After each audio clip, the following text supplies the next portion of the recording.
Hello, hello, hello. Hey, how you doing, guys? You all right? Very, very Hello. well. How are you? Yeah, awesome, man, awesome. Oh, this is weird. I've been following you on Instagram, and now you're here. Can you, can you hear me? Okay. Yeah, we get a lot of that, which is yeah, absolutely fine. Yeah, we've got to start with the obligatory. Can you hear us? Can you see us? You know what I mean? You can't I'm in start a Zoom Houston. call without like starting with those words, can you? Yeah, Yeah, absolutely. Well, where are you guys at the moment? You still? It's Albania you're in at the we moment. are in.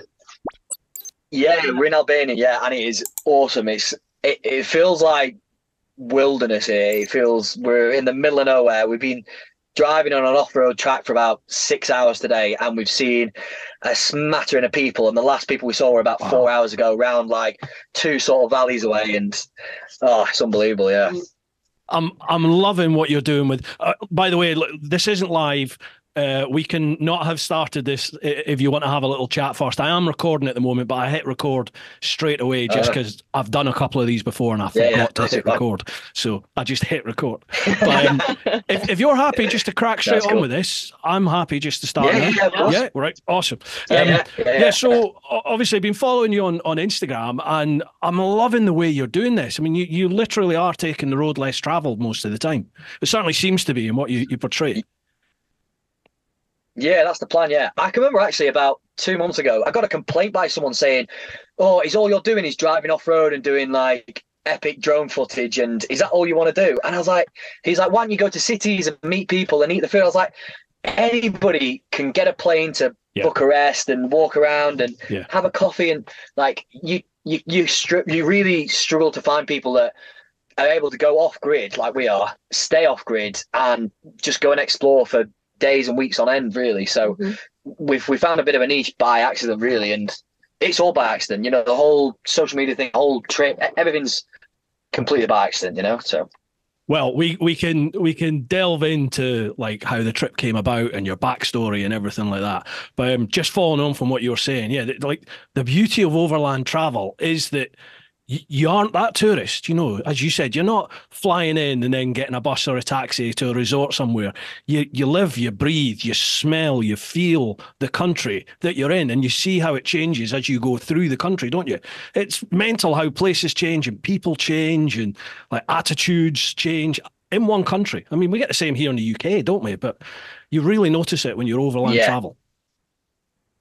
yeah, that's the beauty of it. We're able to immerse ourselves in each culture, and I Yeah, don't feel like a tourist. I feel almost like we are immersed in a country, and the country and the people are going about the business, and we're yeah, just kind of watching them go by and passing through them. But we're able to do it like you can't do normally, like a tourist thing, because normally you're a tourist, you go on a tourist, you get touted, you go on boat trips, you go on yeah, there, you go to nice meals, and you go back to the airport. And that's it. You see this like fake yeah. sort of infrastructure they create for you, whereas we're passing through normal life and Mm. we're just observing it, and yeah, it's beautiful. It's beautiful. And do you find, I mean, you can see in your Instagram already, like the warmth and openness of people. I think you experience that more when you overland travel because I think people appreciate what you're doing and they want to know more about you and you want to know about Yeah, them, don't you? So there's like this mutual sort of curiosity thing between the two of you.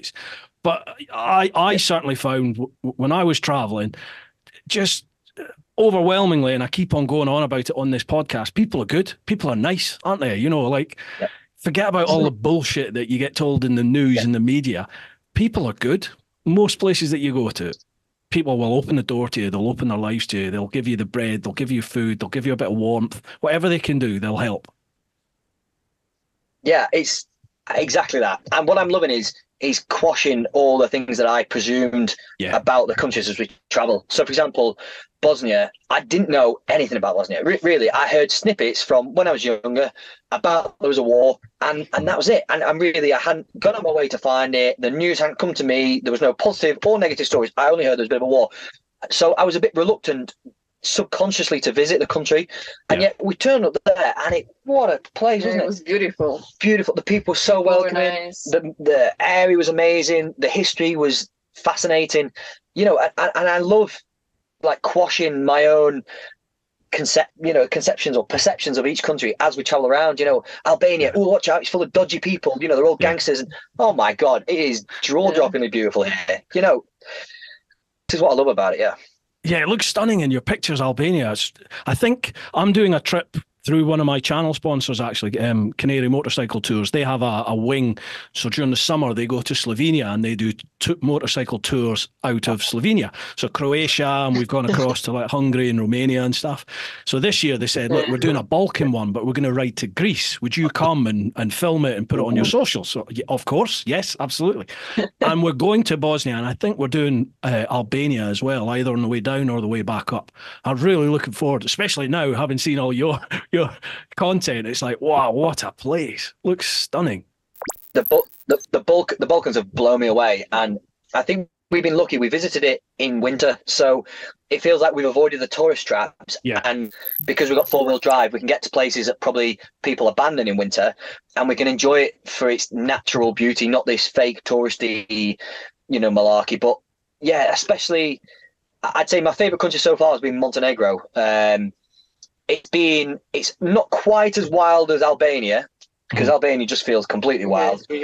Not quite, but it's got the infrastructure, but it's still just as beautiful, but has unbelievable coastline. It feels like the Norwegian fjords down there, but it's warm and it's beautiful. And yeah, the Balkans have really, really, really impressed me. I found that Eastern Europe was, I'd summarize it by saying it's interesting and eye-opening. And then the Balkans have just been beautiful and adventurous so far, really. So, yeah, you're going to have a cracking time, especially, well, depending on what bike you're going on.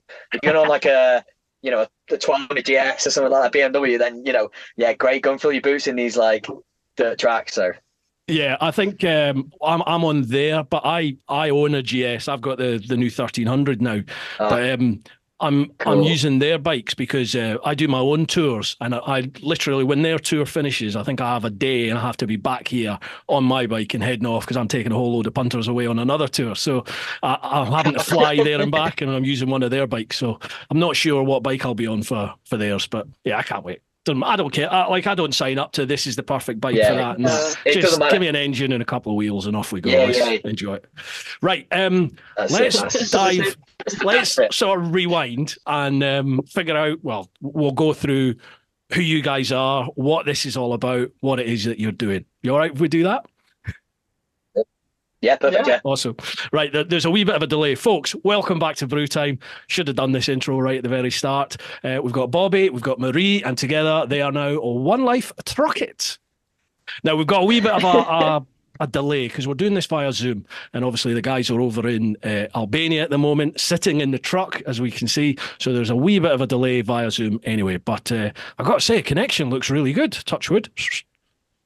Yeah, it's pretty good. Yeah. In fact, shout out to eSim. The eSims are providing us with all the data as we travel to Australia, and it's blowing my mind that we can stay connected like this wherever we go. So yeah, I saw that they were sponsoring it, or certainly providing the Sims and stuff for the trip, and I was thinking to myself, God, I wonder, is it going to be strong enough to do this? And plainly, it is. Crazy, incredible. Yeah, right. Awesome. Okay, yeah, unbelievable. I've got full signal. Marie, we will come to you, I promise. But initially, I'll have a little chat with Bobby. But obviously, you're a big part of this whole story now, so we will come to you.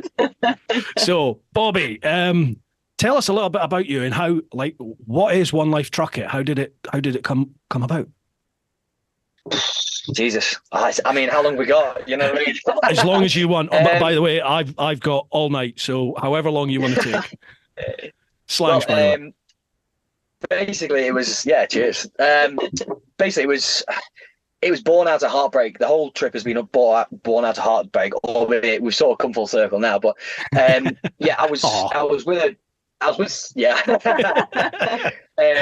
with someone for 11 years, and we were engaged and we were set to marry and all this kind of stuff. And life just changed, and we changed and grew apart, and eventually, 2 years ago, she sort of turned around and said, "Oh, look, I'm falling out of love with you. This is sort of it." And a few months later, I decided to sort of clear off and pack my bags, and I literally left one day and moved into a caravan because at the time that was all I could afford, because I'd moved down to London to start a life with her. I then started like a little business, so I was a builder and doing little new builds and extensions, stuff like that. And Yeah. but because I was plowing and throwing everything like I normally do, everything in the kitchen sink at a project, I didn't have a load of money because it was all in the business. So I moved into the caravan, and then I started contemplating my life and whatever, and invested in a bit of land, like an old farm, and throwing everything at that I thought then was going to be my dream house. And as soon as I got planning permission for this really cool barn conversion, that I thought, I was going to cheer me up and change my life, and I was going to live here and meet someone else. As soon as the day I got planning permission, I was so deflated because I thought that would be like the next step and to get me out of this pit that I was in. I just couldn't fathom it. So a few months later, I was stood on the side of a piece with my sister, sort of still nursing my sorrows and licking my wounds from, an 11-year relationship that had gone down the pan. And an old Land Rover pulled up like in the snow, and there was a cool family sat inside of it, and two cool like middle-aged guy and girl jumped out. And on the side, it's something like action, family, adventure type thing from an Instagram logo. And I turned to my sister and went, "That's it. That's what I want to do." And I said, "Do you know what? I've always dreamed of riding or driving or riding to Mongolia. I'm going to drive to Mongolia. That's it. In a little Land Rover, I'm doing it." And then a few pints later, Mongolia suddenly turned into Australia. And I sort of just announced it randomly. I'm driving to Australia. And everyone was like, "What are you on about? Is it even possible?" And I can remember getting my phone out and zooming out and being like, yeah, right, Australia. That's it. And literally, that's where it was born. I was like a dog with a bone. As soon as I got hold of it, that was it. I just knew that was going to change everything. So I decided, I'd already started falling out of love with the business where I was living, the rugby that I was playing for the team down there. Everywhere I looked at, my life was a bit rubbish. So I thought, you know what? I need to wipe the slate clean. This drive to Australia is to find a new purpose, where I want to live, who I want to be with, and what I want to do, because I was building at the time. I wouldn't say I'm a builder, nor would I say I'm a content creator, nor would I say I'm a truck builder, or, so really that's where it's born. And in May this year, I bought the truck and spent 3 months, like 12 or 14-hour days, absolute hell for leather going for it. And then on the 1st of October, set off for Australia and packed my whole life into the truck and said goodbye to everything and sold caravans, cars, camper vans, surfboards, everything to fit in here. And this is literally my life now on the way to Australia. So is there any significance with 1st of October? No, not at all. No, I actually wanted to leave slightly sooner because of the seasons, but I was a little bit late. So 1st of October it was. That's as quick as I could do it. That's the date I left on mine. 1st of October 2012 I left because it was I did my whole one because it's a promise I made my mum. My mum passed away from cancer, but before she passed away, she made me promise that I would live my dream and ride around the world. So when she passed away, it was like, right, I've got to do it. And then other things happened in life and you think, I'll do it when I retire. But like the stars aligned and things went wrong, things went right, and eventually you just make this decision, right, I'm going. So I left on the 1st of October because that was her birthday, and it was like, right, let's go. Yeah, mental. Amazing. So what about the truck? I mean, how did the truck come into it? Do you know what? The truck was a complete, again, weird set of circumstances. Yeah. I'd had camper vans, so I think I've converted converted loosely, put like mattresses in the back of vans. And my first one was a Transit Connect. Then it went to a Transporter, then a Sprinter. And I can remember being in a Sprinter and we travelled like the North Coast 500 with there was 4 of us in there. And it was good, but because of the midges, we were bound inside like a lot of the time. And I thought, this is good, but wouldn't a truck be really cool? And I stumbled across on Instagram a couple of them, and this is like 4 years ago.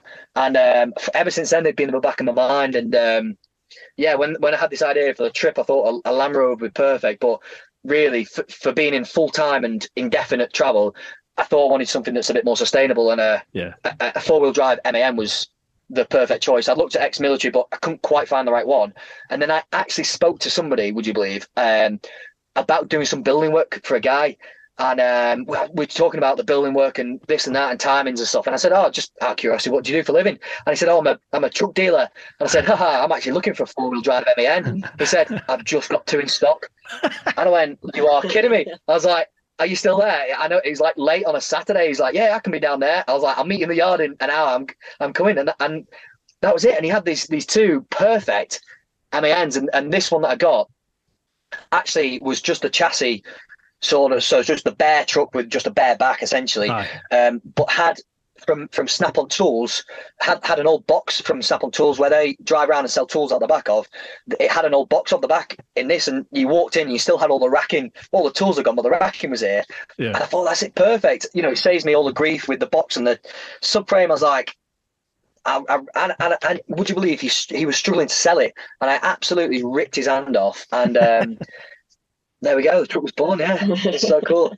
Isn't it weird that I've become a bit of a hippie, definitely, you know, through traveling. It totally changed me, because before, I don't know if you know my sort of backstory. I used to be a copper. I was a bobby in London, in the Met.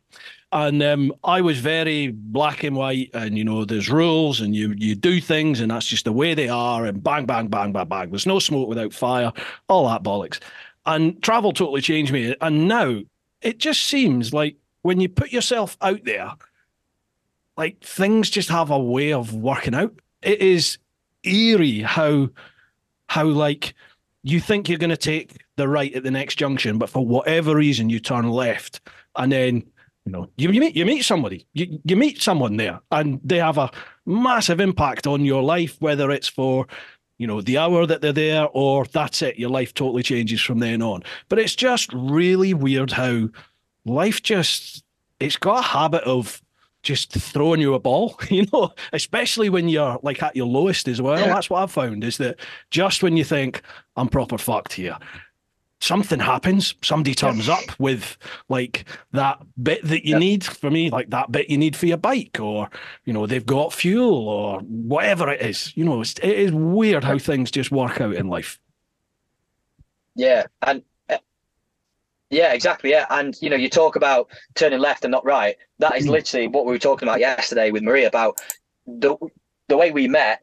She literally, as opposed to going her normal way that she turned right, she turned left for no reason other than she was in a bad mood, and she wanted to run. You know, never mind, Marie. Never mind, eh? Yeah. So obviously, how long were you on the road before you met Marie? It's shocking. It's like I remember your story. Oh, Jesus. Yeah, like probably. I don't think I'd even hit week 2 yet. It was literally the first sort of mountain stop, and actually mountain sunset I was at on the trip. It was ridiculous. And when we actually were coming up with the decision whether she should come traveling or not, I was like, oh, it seems such a shame that the first girl I've met on the trip, literally the first female I bumped into, I'm now saying, you know, come with me. I felt like such a sucker, but it's the right decision. So, well, yeah. If it works out, it works out. If it's right, it's right. What can you do about it? So, Marie, how did this all come about for you then? What's your story? How did you arrive at the top of that mountain? So I went for a run. I was always going straight, and then I was like, okay, fine, I'll go up the hill. And then I bumped up to Bobby, and he's like, oh, hey, do you speak English? We start talking. And then, he explained to me his trip to Australia. I'm like, he goes to Australia with a truck? That's weird. Like, I'm off. So I left. But then I saw his truck, and I'm like, oh, that's pretty cool truck. Like, let's check it out. So I check out his Instagram, message him, and now I'm here. Wow. So I was about to buy an apartment. Wow. Then I gave up everything, and then So are you a seasoned traveler yourself, or is it something you've always wanted to do, or literally was just an opportunity? I traveled South America. I was backpacking there. Wow. And then I always wanted to do a big trip with my dog and my van, like traveling Europe or something, and that was just perfect. Well, you mentioned it there. There's two other people, two other folk on this journey with you, isn't there? There's your dog, Red Bobby, And Marie, is it Rubia? It's Rubia, isn't Rubia, it? Yeah. How do they get on? They look like they get on really well. Yeah. Yeah, they do. Yeah, it's good. It's better than probably what we expected. Maybe. It's not easy with a dog. It's tough. Yeah. Yeah, it's tough. You know, you've basically got two more things to manage in a volatile, ever-changing circumstance that you're always in. You know, but at the same time, we wouldn't have it any other way because they bring us so much joy, and you know, we're laughing with them, we're shouting at them, we're egging them on, we're climbing mountains with them, we're skiing with them. You know, it's just such a unique thing that we're so grateful to be able to do. It's awesome. It's great company. Yeah, it's great companionship. Yeah, it really is. I've got to say, like the dogs don't seem to hold you back in you being out there living your lives. Some of the mountaineering you're doing, the skiing that you're doing it's full on, isn't it? Proper hardcore, and the dogs are there with you. Yeah, Red's been doing it with me for years, you know, so he's pretty accustomed to it. And there's a picture I've got up here in the cab that's me with him probably only like 10 or 11 months old, him over my shoulder, like on my shoulders with a big smile on his face as we're summiting Scarfell Pike. And he's like such a small little dog there. And then since then we've always done these little bits. So as soon as Rubia turned up, it was like, right, well, we're not dialing it down for Rubia, nor are we dialing it down for Marie. This is the benchmark. Let's go, you know. So we're following. Yeah, it's good. Yeah. How are you finding how are you finding the dogs at borders and stuff? I know on your Instagram stories, by the way, folks, if you're not following Bobby and Marie's journey here, if you're on Instagram, get yourself on there, and it's one.life.truckit, isn't it? Is that right? Yeah, that's the one. I'll put the links down below, folks. You'll see it. Yeah, that's it. Make sure you follow, because basically the guys are updating all the time on their stories, and it's compelling viewing. It really is. And I've got to say, man, you're saying you're not a content creator. I tell you what, you are. You're like the work. Honestly, the content that you're creating through, you know, I use drones as well, but blimey, some of the shots that you've gone for, they're proper ballsy. You know, you've got some faith in the drone there. Yeah, we've already crashed one drone, but but yeah, even the whole social media thing, it started as a bit of a laugh, and really, it's as if I'm talking to.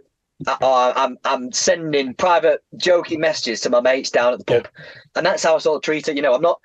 It's not ever serious. I never take anything serious, really. It's always a bit of a laugh, no matter whether we've snapped a chassis on the truck or got stuck in Italy or whatever it is. You know, it's always a bit lighthearted because that's how life should be, right? So it comes dead easy. You know, nothing's ever forced, and I hope. Yeah, what's good is the people that watch our stories on a daily basis. There is literally thousands of them. Just a normal story that I post, somewhere between 20 and 30,000 people watch every story on a daily basis. It fluctuates depending on, and it's crazy. Yeah, it's crazy, and we get so many positive messages of people saying that, you know, you're inspiring us, or it's such good. You know, you cheers us up. You know, we get people that are in a bad place in their life, and they're saying thank you, keeping us cheered up and motivated and whatever, and it's such a good thing to be part of. And we just had a really nice message back from somebody about Marie, that she's like inspiring her, you know, to get out there and to be confident, and it's so unexpected but just brilliant at the same time. So awesome. It's what social media is meant for, I think. You know, there's a lot of shite and bollocks with social media, and there can be a lot of negativity, but used correctly, I think it's such a good tool, isn't it, for uniting people and portraying a good, positive message and a real message. I think that's really important, is just to be, as you said, be genuine with your content, and don't fluff anything up. You say, this is what it's like, because there's lots of people have the dream to travel, but there's not that many actually go for it. And I think it's important to let people see the highs and the lows and everything in between that goes with it. Definitely. Yeah, absolutely. Yeah. Right. The way things work on this podcast is I post up, I have a bit of a Patreon following, so I post up on there who the next podcast guest is going to be. And I also post up on my socials to say who the next guest is. And then people have the opportunity to post some questions in the comments. Now, I do my best not to look at the questions, but I've had a little look at the public ones, the ones on Insta and Facebook, just because you never know what people are going to ask. You know what I mean? And I trust my Patreon, so I haven't looked at these questions yet. Are you all right if we crack on with them, because they're going to ask questions that I've got in my mind, so we may as well just go with that. Right, Feel free. lovely. Yeah, feel free. Yeah. First one's first. We'll go across to the clan over on Patreon. So it's patreon.com/TeapotOne. First one, Ravenshead Rider. What's an epic story? You set an example of doing it instead of talking about it. So far, what's been the highs and lows of your journey? I'll let Marie answer the high and I'll answer the low. There we go. The high of my journey is I learned so much. Like, he taught me a lot of things, like ski touring, go climbing. I mean, every day I learn something, so it's great. It's awesome. Yeah. Yeah, it is a learning experience. Yeah, it's a learning experience. Yeah, for sure. Like with my dog, with just me, meeting the people. Yeah, the country. everything is. Yeah, it's learning a lot. Yeah, it is. Yeah, I'm reading more than what I ever would have read. Yeah. To have the time to do that in the winter and stuff like that. And it's just little things like that, and it's opening your eyes. But I think the high I'm going to jump in is we were tired and we decided to pull over at a river in Moldova, and we were there for an evening, and we attempted to fish and we couldn't fish, and we woke up the next morning, we'd had a bit of breakfast, and we were literally just packing up, and this old boy fisherman came in, and Marie was on the left, I was on the right, and he's like, "Oh, I'm going to fish in the middle," and I was like, "Jesus, I don't know what I'm doing." I was like, "No, we're going to go," Yeah, we said we're going. I was like, "No, we're going." He's like, "No, you must stay." And we ended up spending about 3 hours with this guy, and during those 3, 4, maybe 5 hours actually, the village came down and neighbors walked past and came down, and then eventually some people came and then came back with food, and then we were just talking to people all day, and we barely spoke their language. It was amazing. And then in the evening, these couple of big Russian guys turned up, and they're like, "You come drink wine with me," and I was like, bloody hell, Bobby, where are we going? I don't want to go. Yeah, I'm up for I said, "Look, we've got to say yes to this," but I'm really worried. Anyway, we followed them, and we turned up at their house, and there was a few lads there, and we were all drinking homemade wine, which was amazing. And then just as that was sort of dwindling down, two of them said, "Look, let's go back to my house, and we'll welcome you in, and you can eat with us." So we then had like a dinner around the table in Moldova with them, and it was that awesome. for me was the high. Yeah. But then, it's true. But I think then to answer the second part of the question, which was the lows, is we've had. I wouldn't say we've had a proper low, like, where we're disheartened. We've had challenges, so we snapped the subframe on the truck in a riverbed in France. We've got it stuck badly in Slovenia, and I put it off the side of a cliff in Italy. Oh, Jesus, that was a nightmare.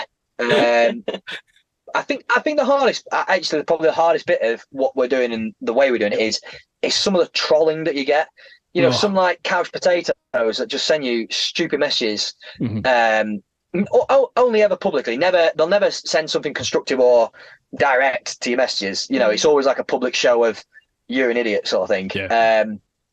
And some of those earlier on, especially when I was still getting settled in and I was a bit unsure of it all, I was really a couple of times really got to me and whatever. But yeah, so I guess that's the hardest part. But what's great as well is my first video that I announced on social media said, I'm going to Australia and this is the route. And I literally do a video showing people where we go. Oh my God. If you read that now, the hate on there is outstanding. It's worthy of an Oscar that's on there. But it's great because I can't wait to, send messages to every single person as soon as I reach those Australian shores to say, said I'd do it, did it. Said I did it, you know what I mean? This is what I was meaning earlier when I was saying about, the positive assets of social media are so great, but there are these negatives there, aren't there? And I still get it now, like I did my trip 14 years ago now, bloody hell. And I still get people, I did it on a GSXR, a Suzuki GSXR 1000. So I did it on the sports bike.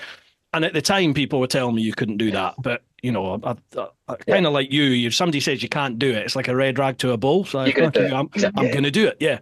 But even now, I get people, if they see any of the content, like the trailer type content, I did a thing like you where I stood in front of a big map on my wall and said, right, this is where I'm going to go on this. I still get people commenting going, not a chance, you're a fucking idiot, you'll never make it on that bike. And you're like, finished 12 years ago, mate. It's done and dusted. You know what I mean?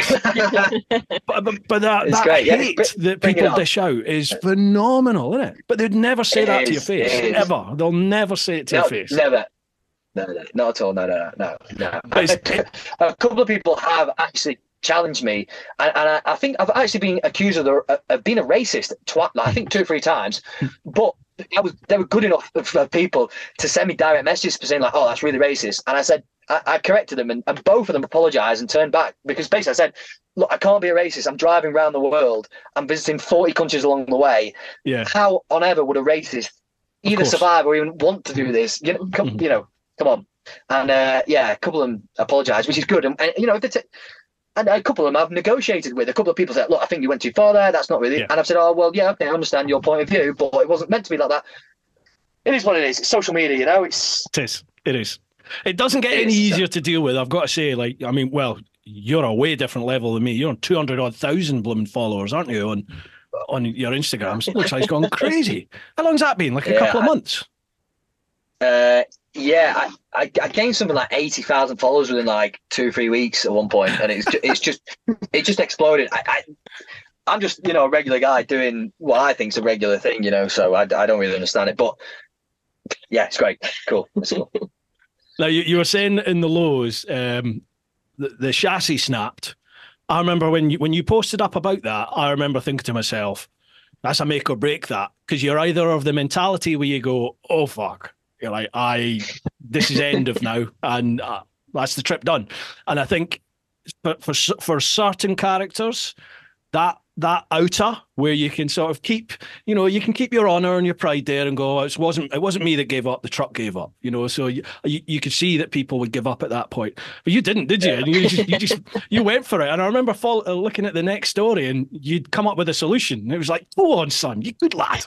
So that's still held, isn't it? Yeah, I actually checked it today, and it's not moved one little bit. It's held perfectly. Even despite some serious this has been the worst off-roading day today, and in fact I've not sort of posted yet because I've not had 5 minutes, but it was that bad today that the fridge snapped its fixings and hit and came out and was hit and resting on the work surface over here. And again, we sort of opened the door, went, oh, for fuck's sake, not this.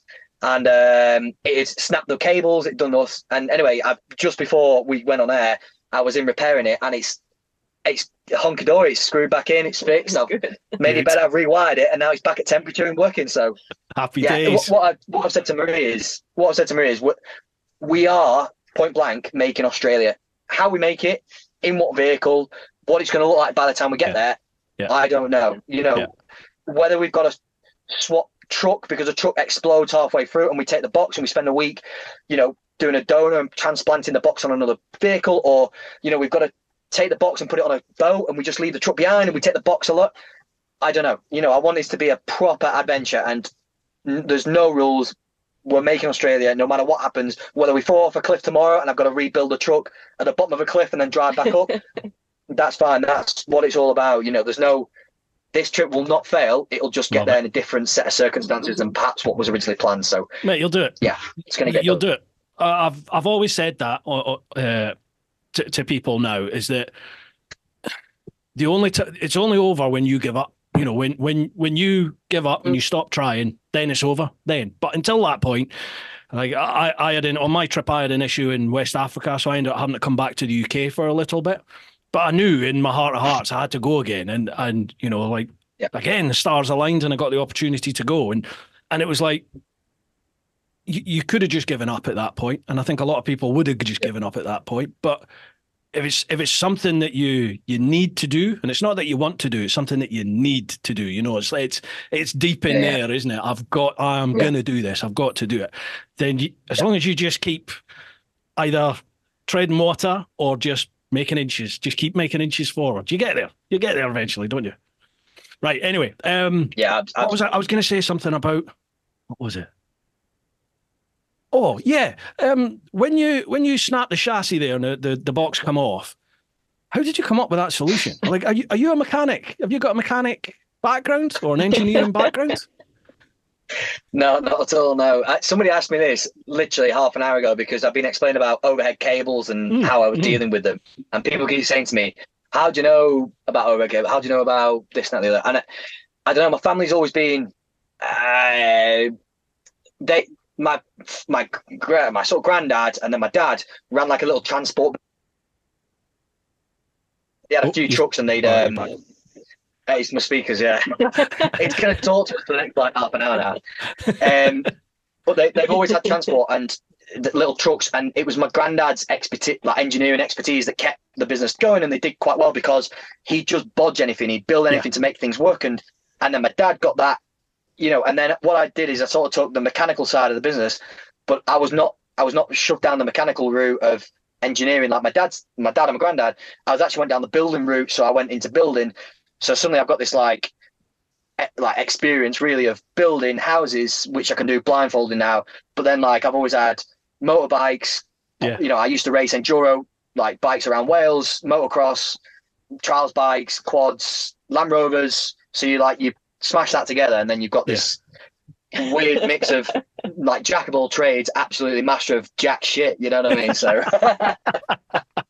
Well, it served you well there, didn't it? Because you know you put the thinking cap on, you've come up with a solution, and it's working. Blimey! And folks, you've got to follow their Insta, because like that one with the truck at night, it's in the pitch black. They're in the middle of nowhere, and the truck literally starts sliding off the side, doesn't it? Like off the track and down a hill, and is it wedged against a tree or something? Basically, stopped you going down the cliff with the hill.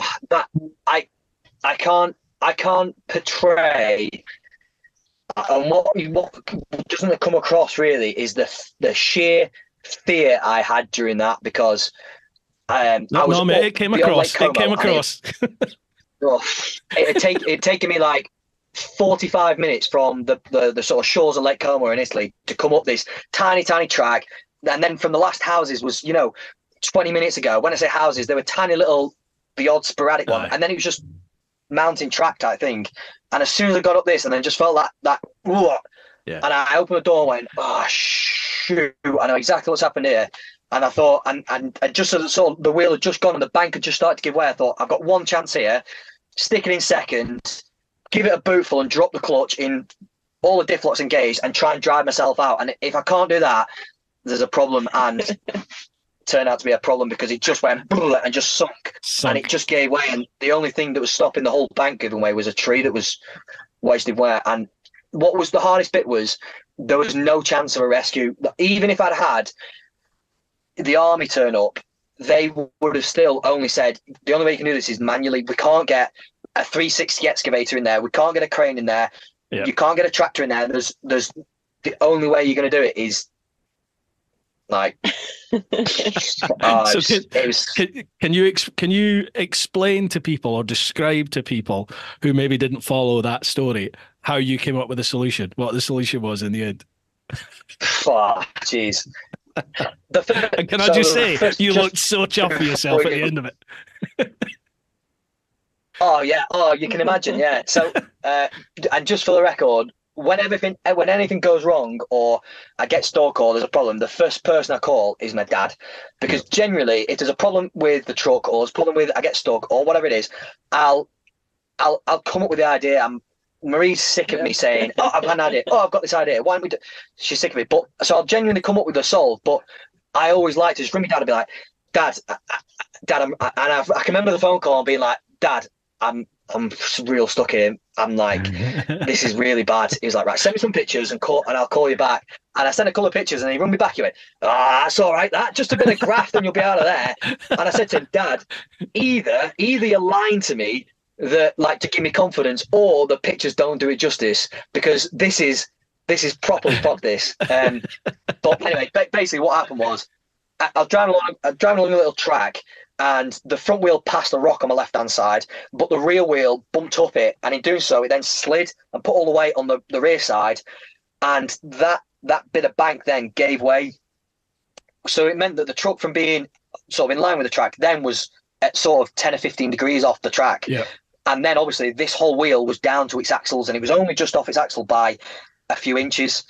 So the only way to get out was either to sort of drive forward, but in doing so you can't then get back because the track's too narrow.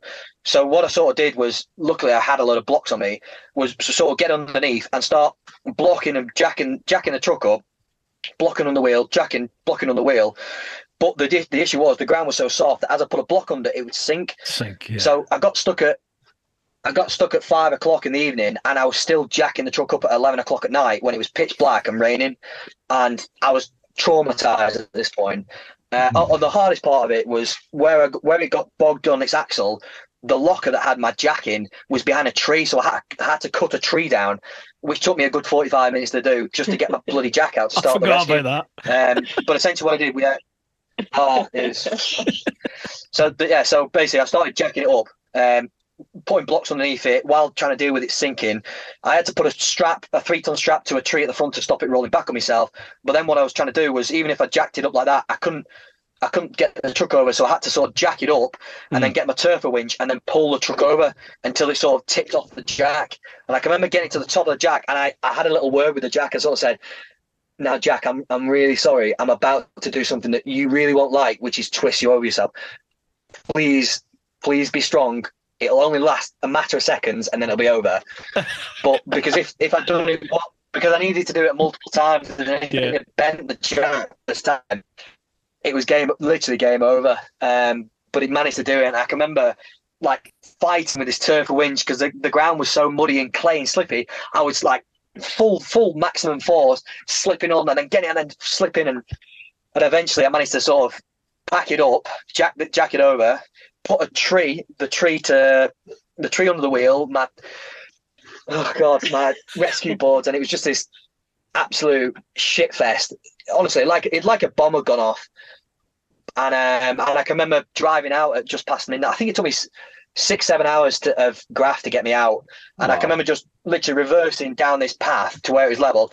And I still had all the winches on the front and all the cables and stuff also like attached to it. I just reversed it all. It was all dragged down the slope. And I just took all my wet layers off, left it all outside, got into bed and fell asleep. And then woke up the next day and dealt with the mess. Yeah, but the best part of that was just as I got stuck, there was a guy who was a hunter that came down, and he was like, "What are you doing? Like, what? Oh my!" And I can remember him basically taking the piss out of me because he got his phone out and was recording. Then rung his mates, and in Italian was like, "This dickhead! He's come on his track and he's stuck and he's stuck." No offer of help. What a dick!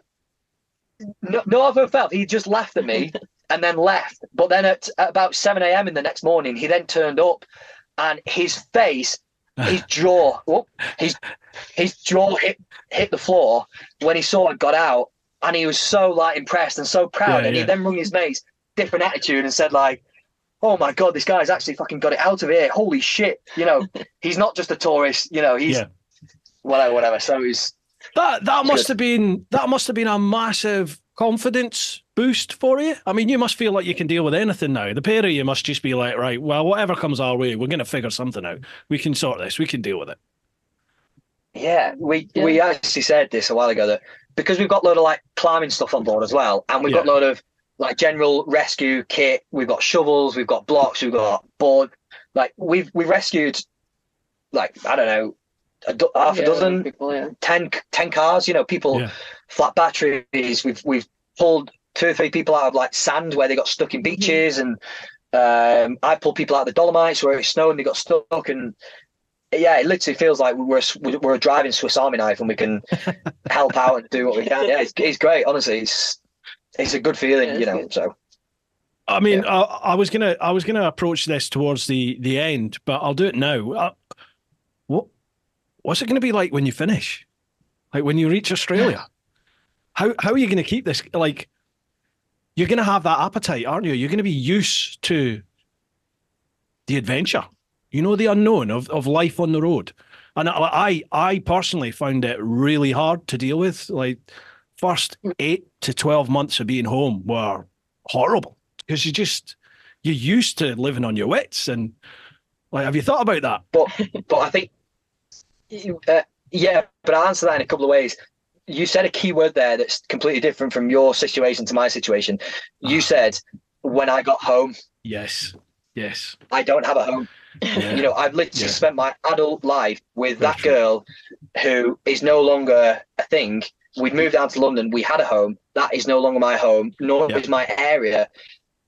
The truck is literally my home. You know, like you, for example. I don't know. Were you tenting? Were you in a hostels, hotels, Yeah, a bit of tent on the mixture. bike. People. Yeah, mixture. So it's not a permanent thing. Whereas the truck is relatively permanent. I could stay in this 6 months. I could stay in this 6 years.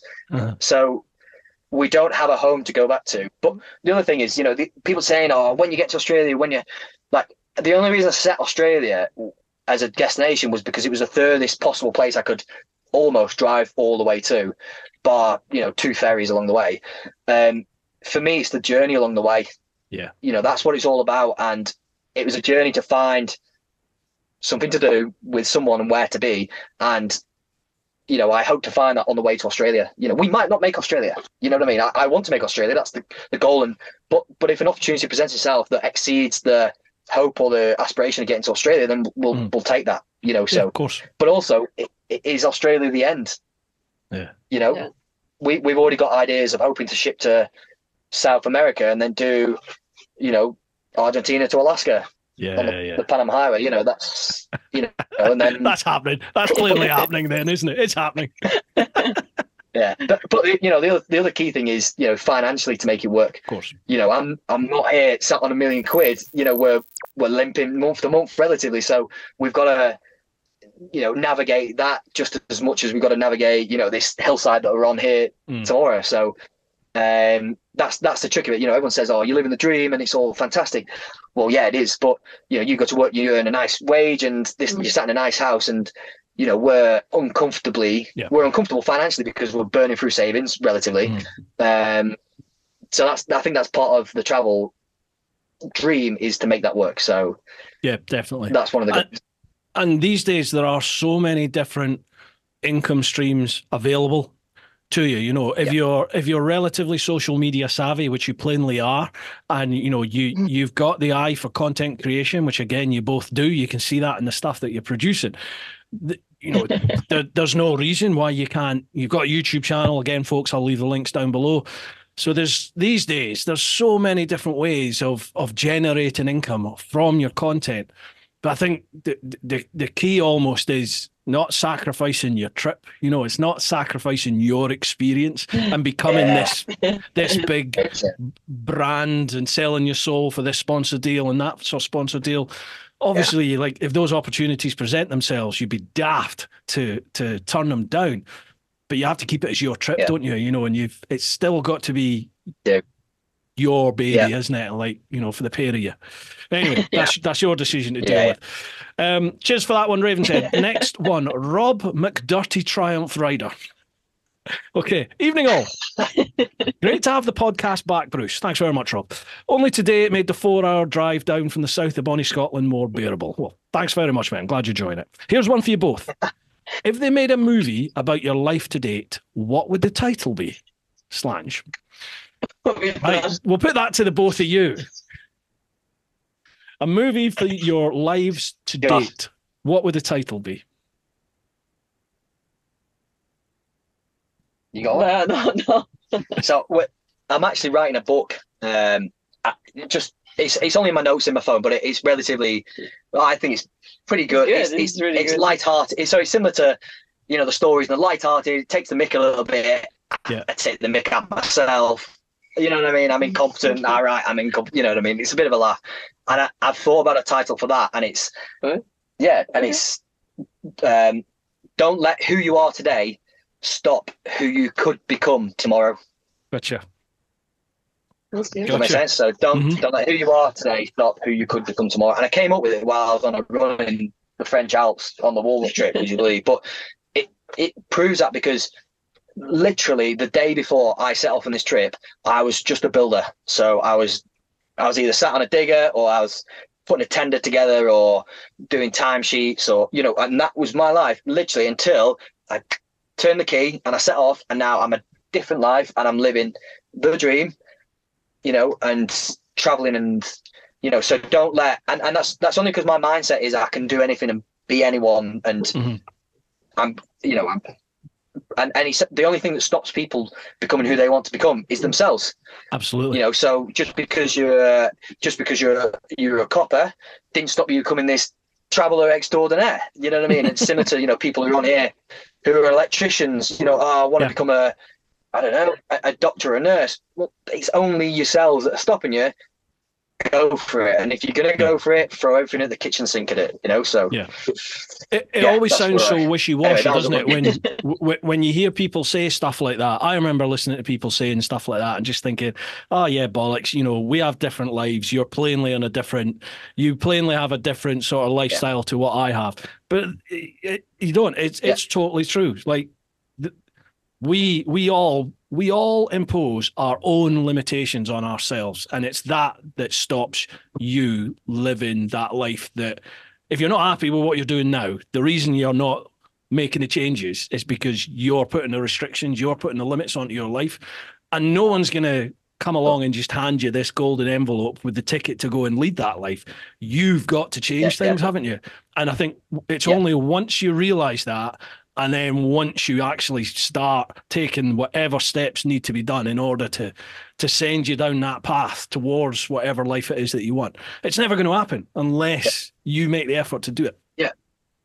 Yeah, for sure. I did a little reel on Instagram that was, it starts with me in the truck and it says, like, imagine, 6 months from now, you've sold, you've quit your job, you've bought a truck, and then look at this, we've driven down the coast, and then here's our little private car. And one of the messages recently has been, dude, that's so unrealistic, something else. And it was the unrealistic part that I've got a particular issue with. And I'm thinking of doing a whole video or a reel about it. It's been like, why is it unrealistic? I'm no one special. You know what I mean? I'm just a regular northern guy who has just gone for it. At 25, I quit my job to start my own little business. That then one thing led to another. I've learned some skills along the way to allow me to then build this truck, and then something went wrong, and then I'm now on this big trip. Why is that unrealistic? And it annoys me that his comment will be read by loads of other people being like, oh yeah, it is unrealistic. Yeah, that guy's an idiot. It's like, no, it's not unrealistic. People can get, people can get your GSX 1000 and go on a world trip. They can do it. Nothing's stopping them. People can buy a truck. These things don't need to be expensive. They don't need to be as bougie and as crazy as these to go and travel. Don't let that stop. Don't let tomorrow stop. Absolutely. Anyway, I often, when people say things like that about money and all the rest of it, I did a vid on how much my trip cost me, and I said to people, look, this was my trip, so this is how much it cost me. It doesn't need to be that amount of money, and it could be a lot more, because I slept in a tent, I slept in hostels. I point people towards a friend of mine, this guy Nathan Millward. He rode a 110cc postie bike from Australia, from Sydney. Basically, similar story to yourself. He was with a lassie. He's written books about it as well. He was with his girlfriend at the time, and it came to the point where he'd been there too long, and he basically had to apply for citizenship, or he needed to get out the country. And his missus at the time basically turned around and went, I don't think it's worth you applying for citizenship, i.e., I'm done, we're over, kind of thing. Yeah. So he just decided, oh well, I need to get out of Australia, so bugger it, I'm gonna ride. So he just went and bought one of these little 110X postie bikes, little 110cc, and he rode it all the way back to the UK. And he slept in ditches, and he survived on like a 99p McDonald's cheeseburger a day or a Snickers bar. I mean, proper real budget. And I think he did the whole trip back on something like 7 or 8 grand. The whole everything all in. He did it all on that amount of money. And then once he got back to the UK, like what you were saying, he was like, I don't think I'm done. So he shipped it across to America, and he went round the States on it and did a whole load of different things. And it's like, I point people to that and just say, well, that's a path you can go down. Mine cost me 55 grand, but I literally sold everything I owned. I remortgaged and all sorts to fund it.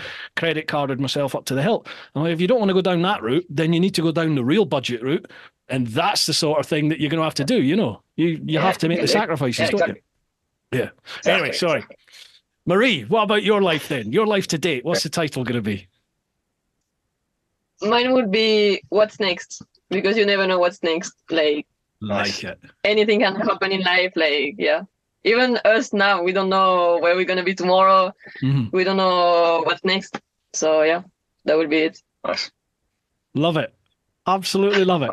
You can see this being a film. I mean, this has just got a film written all over it. And it's not over yet. Yeah, no, I it's know. not over yet, and it's Just the beginning. it's just literally we're just warming up. You know, I feel like we're 4 months in now, but we've been through 18 countries, which blows my mind. We've got 21 more to do, we think, or to go and visit. But it feels like we've not really left Europe yet, so this is just getting settled in really and getting used to it, and then We haven't dealt with visas and everything. exactly, you know, get us across the Caspian Sea into the stands, and then it changes, in my opinion. So Oh yeah. I've never done the stands. I'd love to. I'd definitely love to go that route. I went across Russia, and I was thinking when you were chatting there, it's such a shame that the way things are at the moment, you're not going to get into. Well, I'd suggest you wouldn't get into Russia. You might be able to. I don't know, but like Russia was one of the biggest surprises for me. The people were so friendly, man. Not kidding you. Like what you said about Moldova, exactly the same in Russia. Just they're sort of like a closed book when you first, like a wall when you first meet them. But I always say to people, if they're still talking to you after 3 or 4 minutes, then it's literally like, right, okay, they've got a loaf of bread, they'll rip a loaf of bread in half. There's half for you, and we'll have half. And they open up their lives to you. And that was such a shock to me because I didn't expect Russia to be like that. And wow, it's a place I would love to go back to. Hopefully one day I'll get the opportunity to go back there because it's an amazing country. Lovely people. So what's your route going to be then? Through the stands and like where from there? You still doing Mongolia? Well, the first challenge, the first challenge we've got is we've got a bit of a funnel to go through. So when we've gone Turkey to Georgia, we're then into hopefully Azerbaijan to get across the Caspian Sea, because we can't go through Iran because it's too volatile, nor can we go through Russia. So we're into this funnel, but Azerbaijan's shut their borders, so you can't get across technically a land border unless you're freight. Now, there's two sort of tricks we've got up our sleeve. First of all, technically we are freight, we're still a truck, so we're going to try and blag the border. That's the first sort of attempt. The second one, which I know is feasible, it just might be tricky with a truck, is you basically freight the truck across the border, as in I'll have to put the truck on a truck to get it across the border. I know it sounds absolutely ridiculous. So that's the plan. But hopefully once we get across there, Baku, across the Caspian Sea, then we'll do the stands that wrap all the way around to Kyrgyzstan, and then we're into Afghanistan. Oh, sorry, Afghanistan's next, then Pakistan, then India, Nepal, back into India, Bangladesh, probably, hopefully Myanmar. That's another one that is a bit that's opening up up, in the air. isn't it? It is, yeah. But it's still volatile, so we might have to go through China. But we're trying to sort of avoid through China because you have to get guided. It's expensive. Then we're into Southeast Asia and the sort of Southeastern Asian countries. So your Thailand, whatever. But Vietnam, we don't think we can get in because we're a right-hand drive vehicle. So that's a bit to be confirmed until we get closer and we can get more accurate information. Then it's sort of down towards Singapore. And then, again, everyone's saying, oh, you can't island hop around Indonesia. It's impossible. Let's go and prove them wrong. So we're going to go and try and... So we're going to try and island hop as best we can, as far as we can. And then hopefully some sort of bigger transport then from there to Darwin, probably in Australia. But we've got technicalities with the dogs because the dogs may have to go into somewhere. Quarantine. You can't go into Darwin. I think they may have to fly in. That's a long way down the line. It's a long way down the line. Exactly. That's the route I did. I did the island hop down through Indonesia, and there's ferries all the way. You ferry hop all the way down to West Timor, and then from West Timor it's a land crossing into East Timor, and then you head down to Dili, and from Dili you can cargo ship. Well, I had to put the bike in on a big container and fly that to Darwin, and I flew over. Obviously, you've got a great big truck, but I mean, all the locals, all their trucks, they have to get supplies to all the islands. So the ferries, they're roll-on, roll-off type ferries. And honestly, the amount of abuse I got specifically because, there's no way you can hop down Indonesia. And literally, like 5 minutes after the first wave of hate came through, I got a direct message from a guy who does exports for car and truck exports in Indonesia and said, ignore all them. I do this like from a job. When you get near, drop me a message. I'll help you. It's all possible. Same for Afghanistan. What a beautiful country with such an eclectic mix of history and violence and whatever else. And and it's a bit of a up in the air thing. And again, I got contacted shortly after the first sort of wave of abuse, saying, "Oh, there's no way you can do that. You're stupid." And the guy was like, "Look, I'm an Afghan news reporter. It's fine. It's all calmed down. It's opening up to tourism. When you get closer, let me know, and we'll guide you through the whole country. I'll give you a private tour." Come on, beautiful, Absolutely.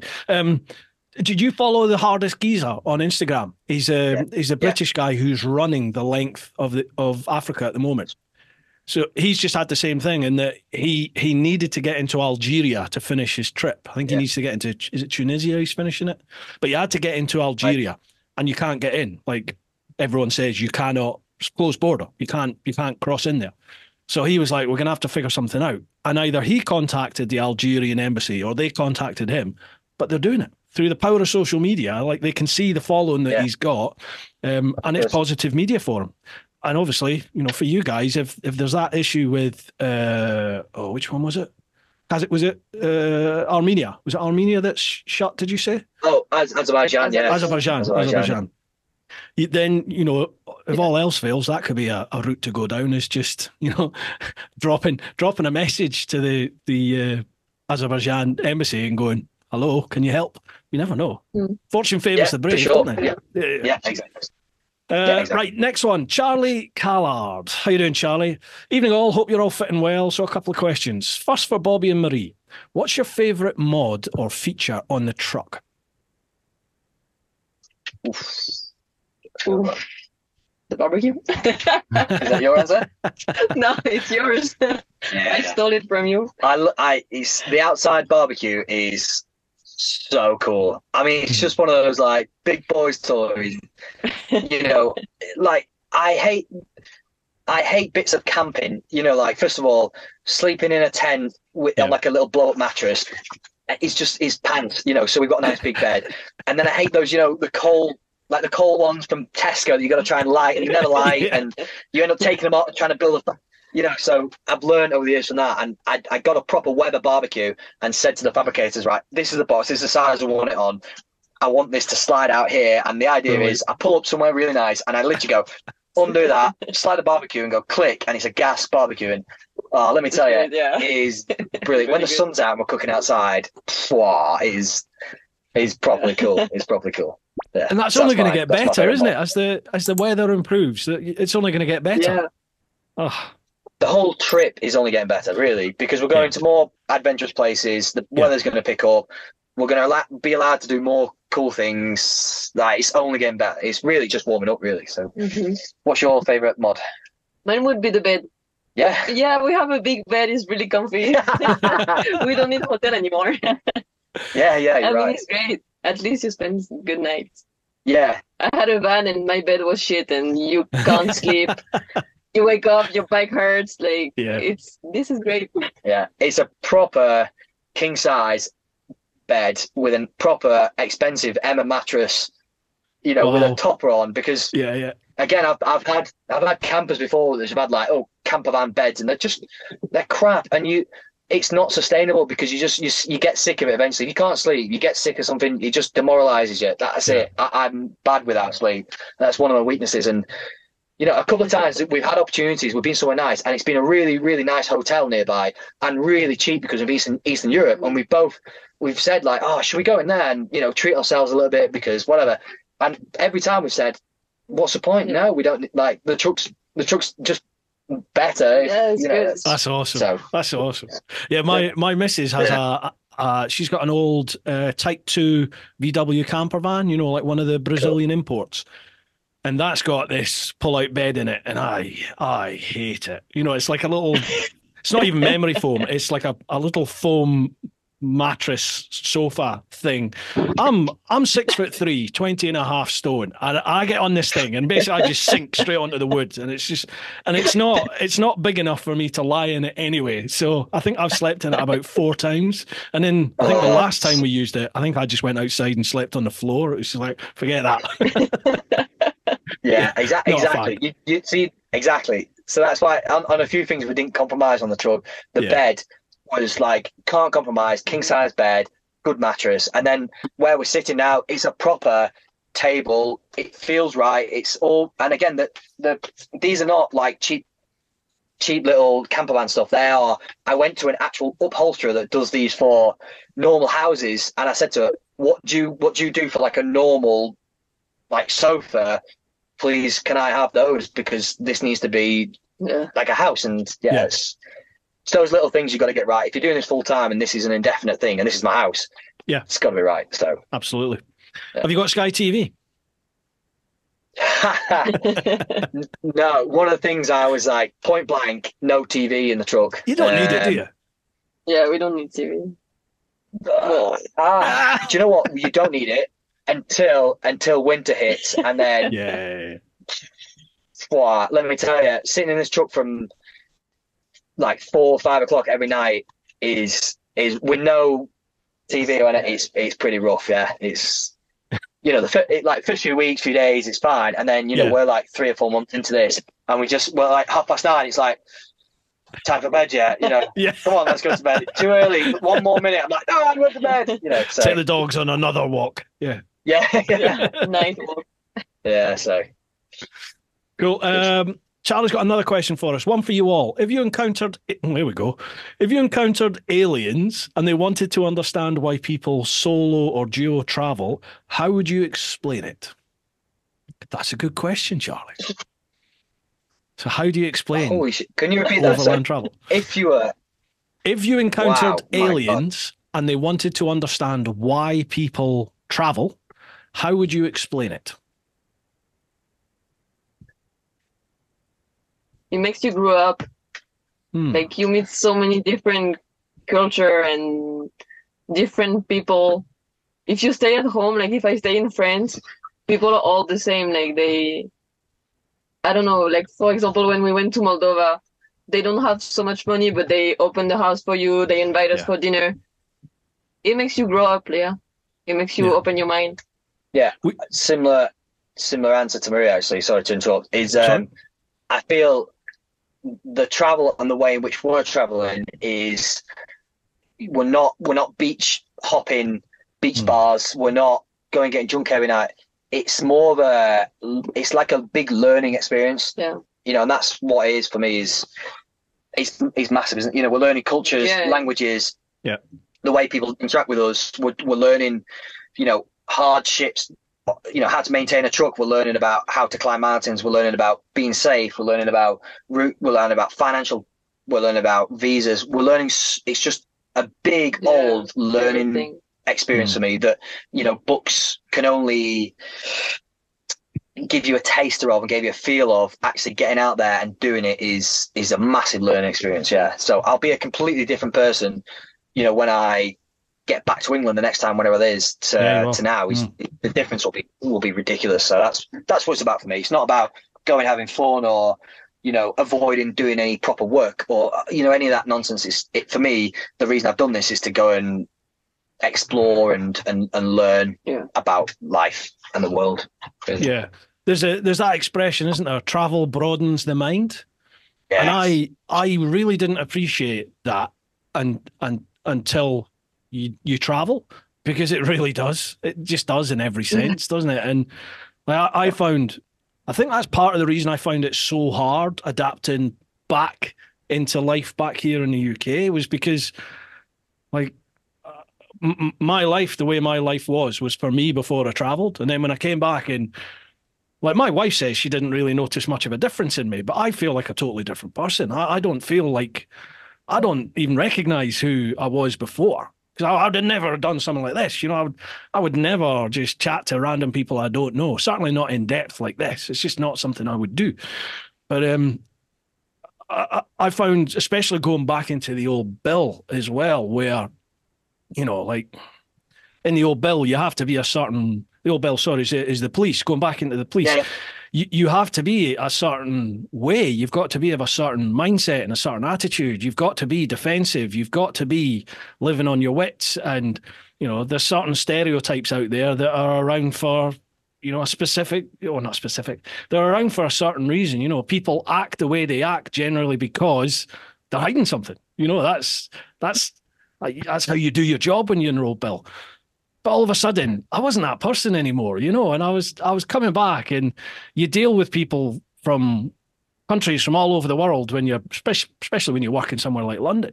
And I could really understand, like I had an idea as to why certain communities did things the way they did them, you know, and it made sense to me now. Whereas before, I had no idea. I've got my UK mindset on, and to me, it was just like, that's wrong. You're doing that wrong. Whereas you change, you just change as a person, don't you? And you I think you become much more open, and you become much more tolerant, and I don't know, maybe you've got a lot more empathy towards people, I think. I don't know, maybe you were like that before, but I don't think I was, but I certainly feel like I am now anyway. So how'd you explain that to aliens? I haven't got a clue. No idea how you explain that to aliens. I haven't got a clue. Well, in that way, in the, you know, it broadens your mind. Travel broadens your mind. That's it. That's, you know, and then you just need to explain that a little bit more to the aliens, you know. But it does. It just opens your mind, and it's everything. It's just such a day on a daily basis. You're just becoming a better human being. Simply, you are. You know, from everything from being to repair the truck, to deal with the dogs when they get injured, to navigate, to plan ahead, to deal with a new relationship like we're dealing with, to, you know, like literally every single day is we're becoming better and better and better, and more rounded and more open and more reasonable and rationalized, and it's fantastic. It's fantastic. Dude, I've just seen the time. This is an hour and 15 minutes. Are you okay with the time? I don't want to take up your whole night here. No, we've literally, I mean, no disrespect, we've got nothing better to do. So, none taken. No bother. Right, cheers for that, Charlie. Good questions, mate. Next one, Ollie Ray. Hi all, hope you're all doing very well. All good, thank you, Ollie. Firstly, Bobby, how are you after eating baked onions with a hint of fish? That was on that massive whale you caught, wasn't it? Marie came up with that beautiful dish. That was a whopper. That was a whopper. Yeah. Oh my God, fishing is not my thing. Jesus Christ. Yeah. I worked out I first fished like right at the start of the trip, within the first 2 weeks, in the Ardèche. That's the first time I threw a rod in. And then since then, I've not caught anything at all in 4 months. So I gave up and decided to buy a spearfish, because I can actually shoot. I've got a shotgun license, so I can your face. When you got that spear, like, right, this is it. I'm doing it. I'm getting. It's so good. The moment I got this little fish, I almost drowned in my mask. Goldfish, because I was. But if you think about it, with a spear gun, that's even more impressive, you know, because it's a damn good shot. Wow. Thank you. You know, someone's thinking. So it was amazing. We actually cooked this and had this as like an appetizer, and it was tiny. But then what? But actually, then what was even worse, or better or worse, depending on which way you look at it, the next day in the morning, I then said, right, I sort of think I know how I should be doing this, or how I've been doing it wrong. I'm going to go and catch some fish. So I then went out for a couple of hours and got 6 fish. But then as I put that out to my story and said, hey, right, look at this, everyone, I've got 6 fish. Everyone didn't believe me. Everyone's like, oh, you've just been to the fishmongers, you know, because you couldn't see where I've shot them because they're tiny. Everyone's like, you're talking bollocks. I couldn't believe it. So. Damned if you do, damned if you don't, mate. Yeah, exactly. Yeah. But it's good. You know, we want to be able to. I sort of like the idea of being able to travel and hunt and sort of fish or fend for ourselves a little bit as we go. You know, so even little daft things like we're now filling up our water bottles from like natural springs and natural sort of water sources. Little bits like that. You know, if we can fish along the way.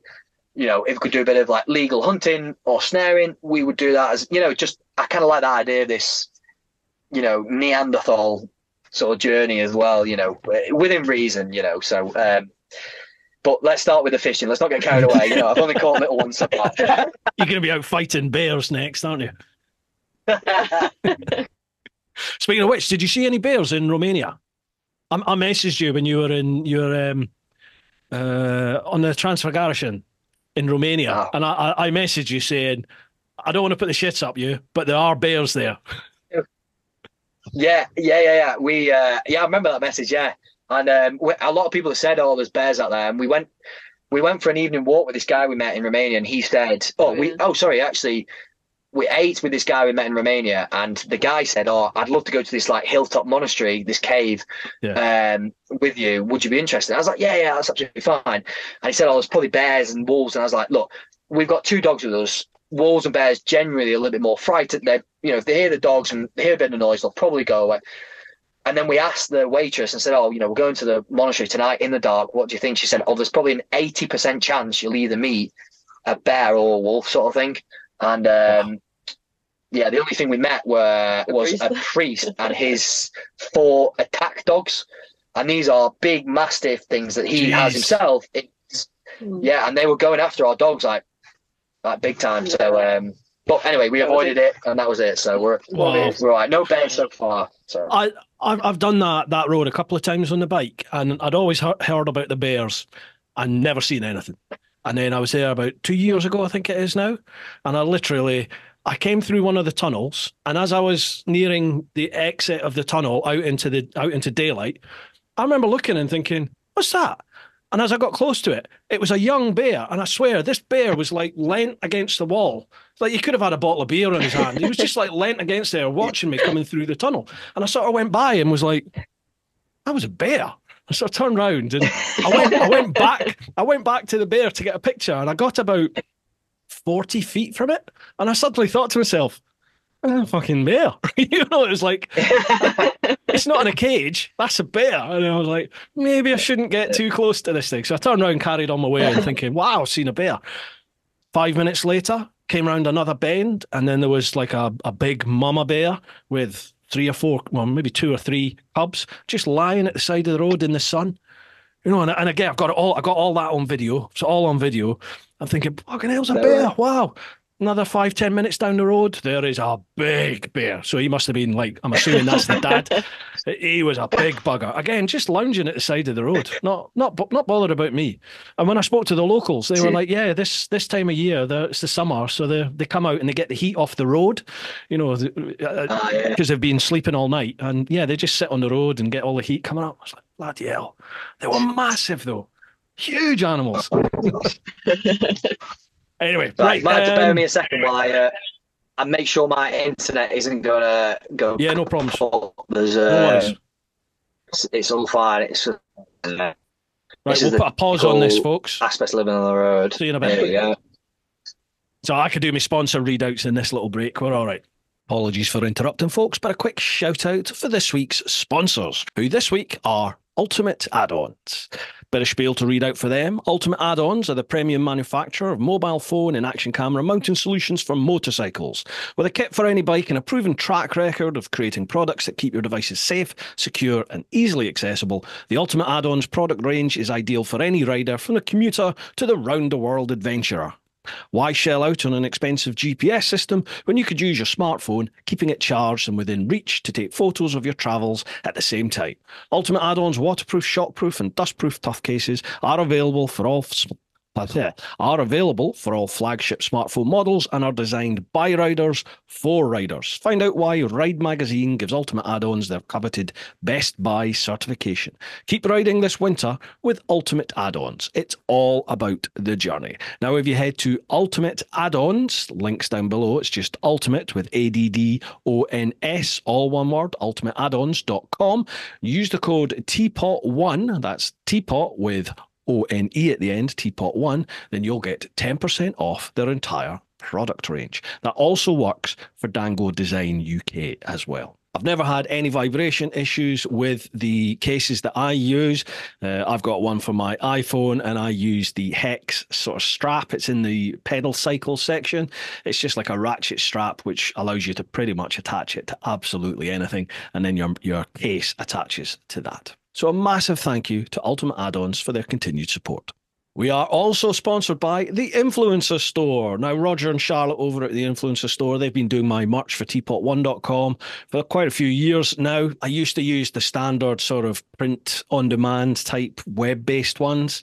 Yeah, it was nice and easy to do that, but the quality of the products were 2 or 3 washes and they fell apart. They'd lose their shape, and I wasn't really happy for my brand to be associated with that sort of quality. So I was on the hunt for some better quality merch. I saw Richie Vida stuff and thought, that's really good. Nice quality, really nice print, like the designs. And he pointed me in the direction of Roger and Charlotte over at the influencer store. At the influencer store, and they've been doing my merch ever since. I get the feedback from you guys when you spend your hard-earned money on the merch, and you seem to be happy with it. If you're not, please do let me know and we can feed it back. But I've got some spiel to read out from them. The influencer store helps you build your brand, big or small, providing you with a solution and apparel. We help you to increase your fan base while supporting you with starting your own influencer clothing line with nothing more than just an idea or design. And there are no hidden costs. For more info, come check us out at influencerstore.co.uk or drop us an email at online@influencerstore.co.uk for more information. And lastly, a massive shout out to all of you over in the clan, over at patreon.com/TeapotOne. Could not do this without all your support, folks. We've got a fantastic community going on over there. Everyone's so supportive of each other.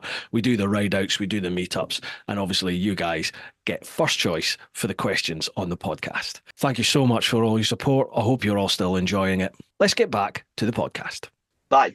So we're back on. Yeah, hopefully we may get cut off as some, just as an early warning, but hopefully we're okay. Yeah, hopefully No all worries. just seamlessly transition into one thing to another.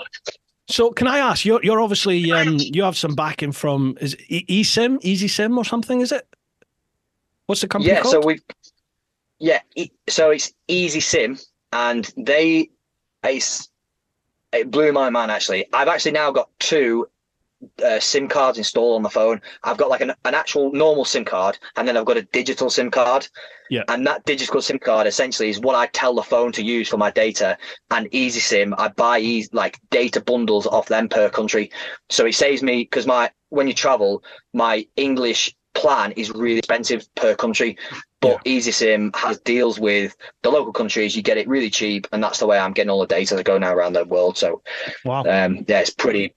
Yeah, it is. Wow. I didn't think I actually thought I warned my family that I'll be going by the time I get, I don't know, east of Greece or something like that. I'm going to be out of contact for 4 weeks at a time, and that's not going to be the case. You know, these guys have said, oh no, you'll have pretty much phone service 90% of the way, something like that. So yeah, it's crazy. It's crazy. Do you have any sort of like affiliate link or anything like that with them? Yeah, we do. Yeah. Right. Well, if you could give it to me, folks, I'll put it down below. So if you're going to be doing any traveling, it's definitely something to look at. And obviously, if you're going to get something like that, if you're going to get it, use Bobby's link, and that'll help fund their trip as well. So I'll make sure I put all that down below. So if you're listening to the podcast, look at show notes. If you're watching the YouTube vid, have a look at the description and it'll be there. Right. Lovely job. Next one. Oh yeah, Ollie Ray's got a second question. Secondly, to both Bobby and Marie, how are you settling into life on the road, and what has been your biggest challenge to date, excluding getting the truck stuck and falling into a tree? Okay. I would say the biggest challenge is the long evenings. It's the long evenings. Yeah, it's sometimes it's long. Yeah. At the moment, we worked out something that between sort of January and the 1st of March, the 1st of December and March, 1st of March, we would be sat for 3 weeks. So that without sleeping, we would be sat here up in opposing seating for 3 weeks, like day and night for 3 weeks, because it's just the long evenings are a bit of a killer. Yeah. And I was, like I said before, I was adamant that, you know, we weren't going to have a TV, we weren't going to have a DVD player because we want to go outside and make the most of it. And I just didn't consider the long evenings in winter. I just didn't consider it. You know, so that's it. But, you know, settling in, you know, a lot of people said, oh, it's difficult maintain a relationship while you're traveling. And we were actually saying about this, I don't know if it was earlier today or yesterday. Yeah. Our relationship has only ever known the road and this truck. Yeah. So it's I'm not saying it's easy, but it's easier because getting used to Marie is also getting used to the truck with her. You know, I think you would really struggle. And I know couples that have really struggled where they've gone on big traveling trips in a confined space and they can't deal with the massive change, whereas for us, there's no change. It's only the truck is the norm. So it's all new to you anyway, isn't it?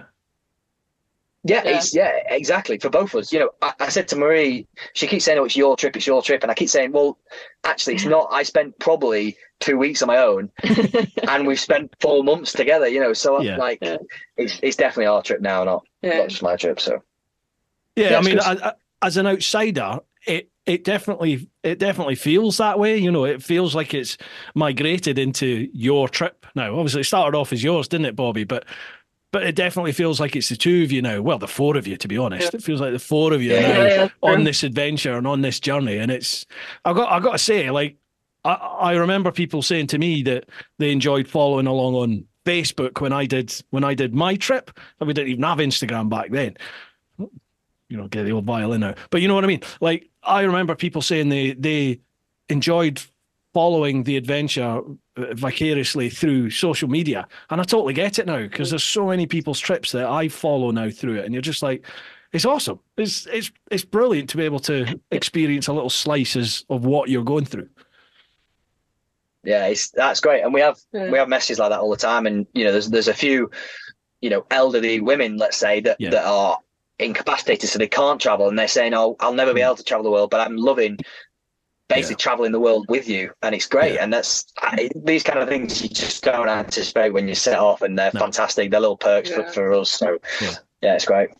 It's really humbling to get messages like that, isn't it? But it's also very inspiring, and it kind of makes you appreciate the position you're in, and although we said it's not luck, but also how lucky you are to be in a position that you can go for it. You know, and not saying it's easy, it's not easy, but you're able-bodied enough, and you've got your health enough that you can go for it. Yeah, for sure. Mm-hmm. Right, next one, Sam Vincent. Yes, been following the journey for a while now. Kudos to you for stepping outside of the socially expected norm. I love the truck. Looks like the dog's danglies. My parents have just had a Fiat Ducato done, and it's a great-looking thing. Full off-grid Swamper spec. 3 questions. We might have already covered these. 1, does the non-smelly composting toilet actually hide the smell of a dodgy curry?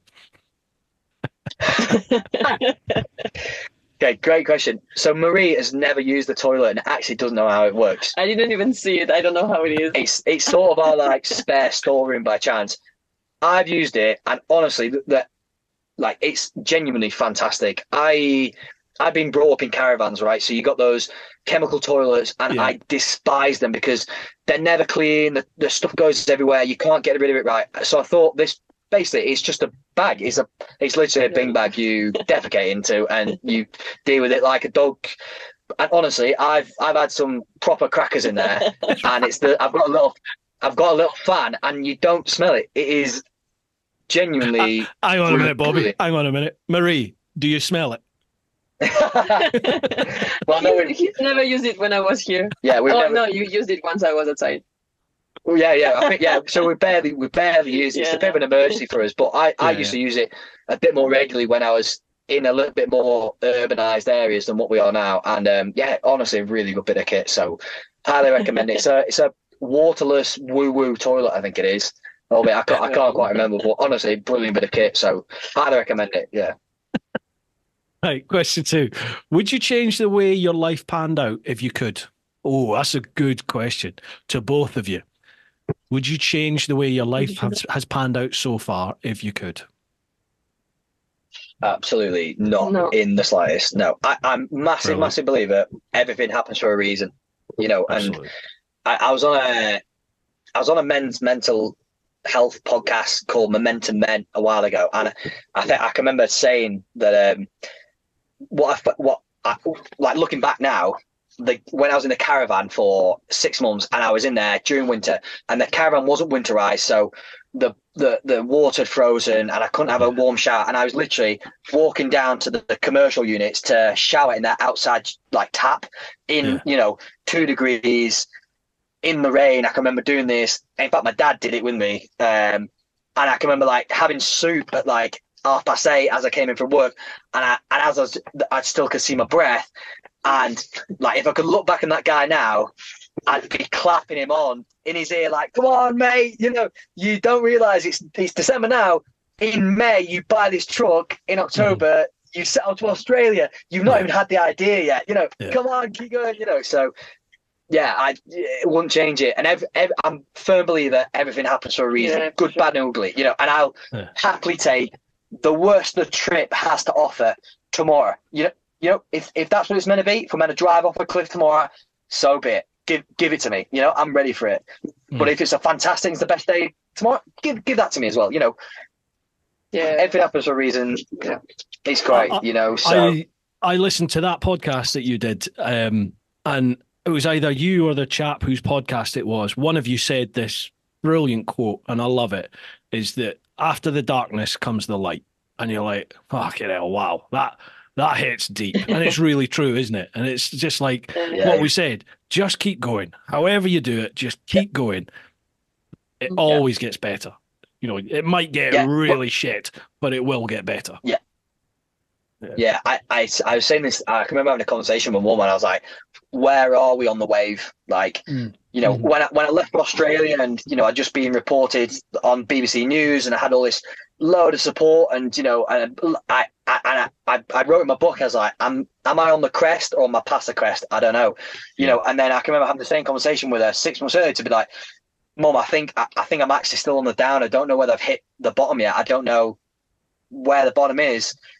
But I knew something would change. I don't know what it was. I don't know when it was going to come, but I had complete faith that something would change, and I just need to endure the situation that I was going through because it was pretty miserable. And look what it's happened. Yeah, you know. And I actually said to my dad on the phone to him, and I can remember where I was stood having this conversation, probably a little bit teary eyed. And I said, like, Dad, everything's gone wrong so quickly.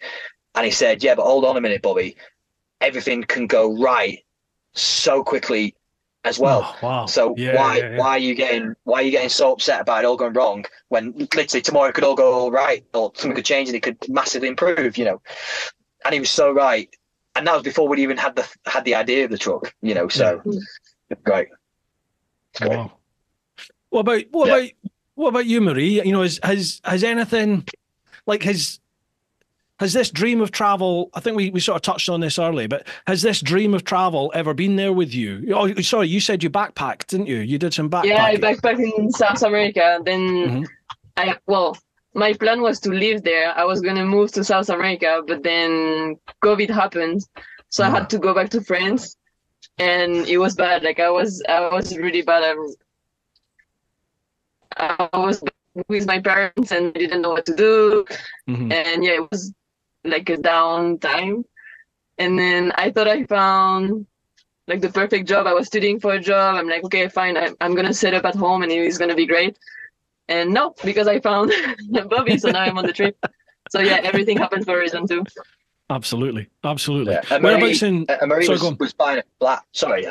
Marie was actually buying a flat. She was going through the whole thing and was studying for a diploma as well.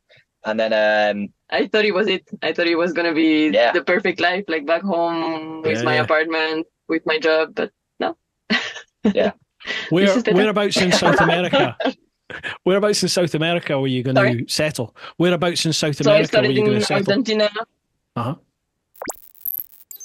Yeah, I started Argentina and then I went up to Colombia and then walked my way back down.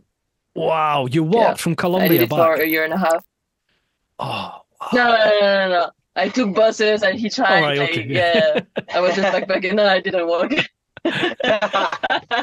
What did you think of Colombia? No. It was great. Isn't it a great country? Like it was awesome. So friendly, the people. It's beautiful, yeah. Yeah, my parents were really afraid, like a long girl going to Colombia, you're gonna get raped, like it's gonna be bad, be careful, don't go there, don't do this. It was so great. At first I got there at really late at night and then I watched couch surfing. So I talked to that guy. I'm like, "Oh, I'm arriving really late at night. Is that okay? Can I come to your house?" And he's like, yeah, for sure. He came. He cooked me dinner. He was really friendly. People are awesome there. Yeah. Yeah. It was great. Just for the record as well, Marie harps on about her South America experience on a daily basis. It's great. Everyone has to go there. It's awesome. Yeah. Yeah. Have you ever said, but you've never been to Wigan?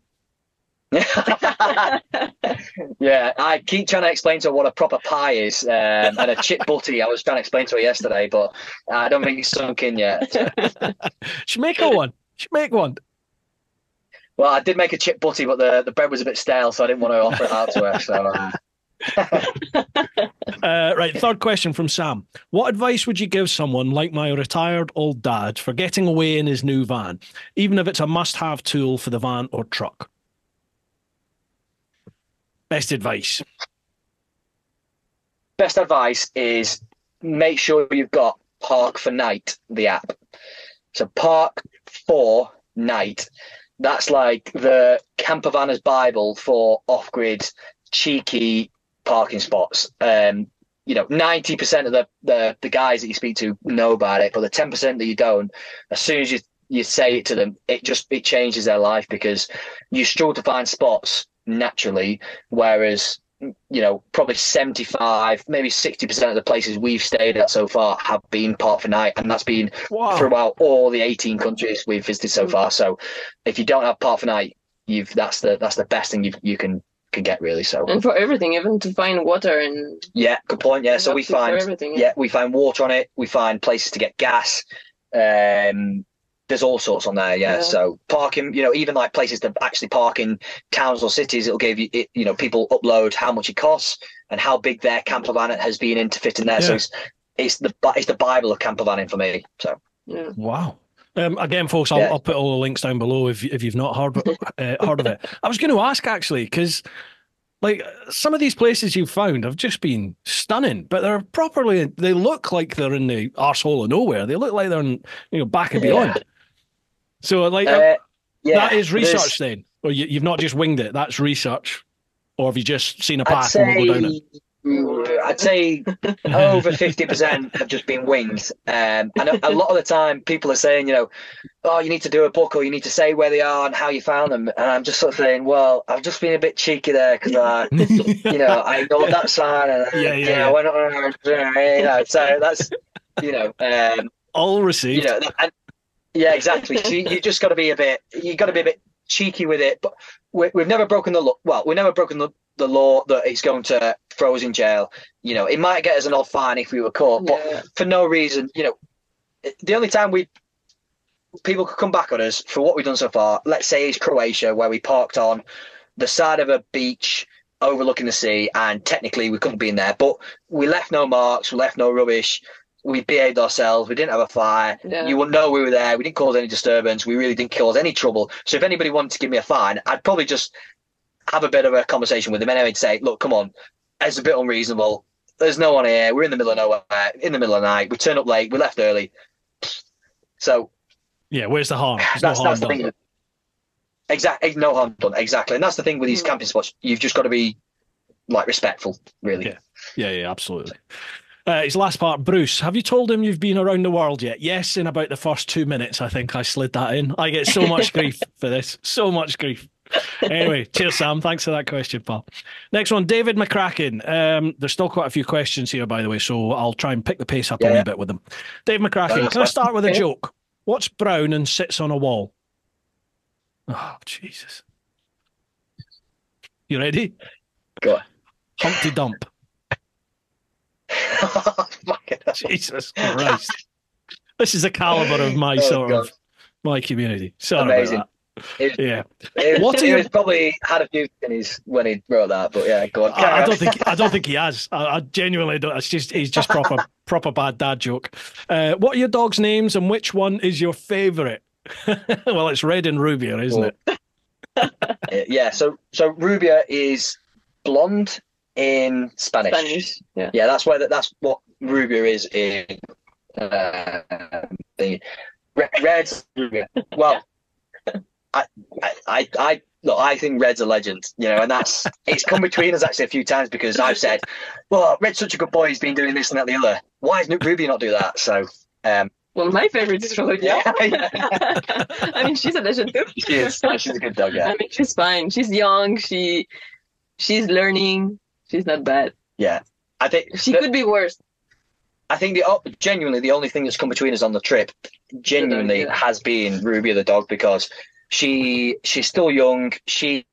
she thinks she's about this big, and yet she's Yeah, this big, massive, oversized shepherd with an intimidating bark. So it's got between us a couple of times where we've tried to be like keeping a low key, and she's like, rah, rah, rah, rah, after some locals or whatever. So, but look, I love Red. He's such a competent, cool dog. I love him, but Marie will say the same thing about her dog. So.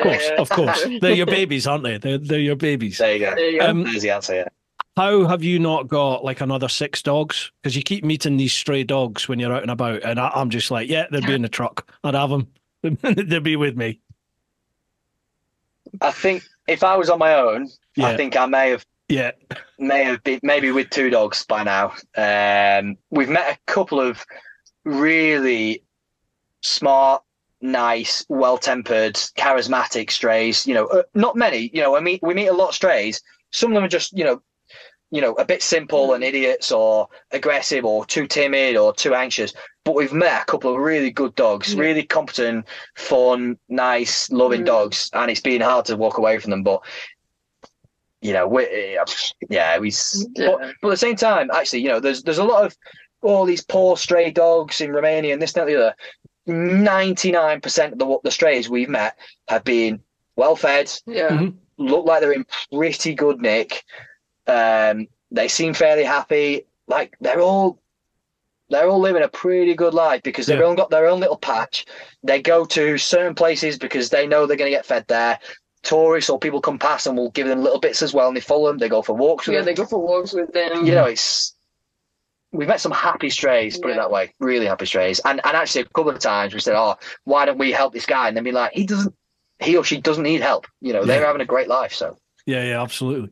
Like it's interesting you were saying that about how like you think they're strays, but people look after them. I remember in Spain, the first couple of times I took the bike to Spain, up in like the Pyrenees Mountains or in the Picos Mountains, you get to like these viewpoints and these miradors. And all of a sudden, a mountain dog will just arrive and he'll appear. And I used to think to myself, bloody hell, they're an arsehole of nowhere here. It's like, poor dog. But the dog looks really well fed. And then I started hearing from the locals and stuff. And they were like, yeah, but if you look at all these miradors, there will be a bowl and a bag of food somewhere. And what people do when they get there is you just take a ladle full of food out of the bag, dump it in the bowl, and top up the water if the water's gone. And these dogs just know that, so they gravitate towards the miradors because they know people are going to be there. They get their food, they get the water, they get a bit of attention, and then just bugger off back into the mountains. And you're like, bloody hell, exactly. They're just living their life up in the mountain. That's exactly experience we've had, yeah. I would definitely have some dogs for sure. Was it you that found the dog? One followed you. Was it you that followed you right up into the mountains in the snow, and then came down the other side? Yeah. Jesus Christ. Crazy. She was a nutter. Like I said, she started to walk with us. I said, look, we're not just going around the lake here. On this little like 3K. We're doing a 15 or 20K, 1,000-meter mountain climb. We've got harnesses.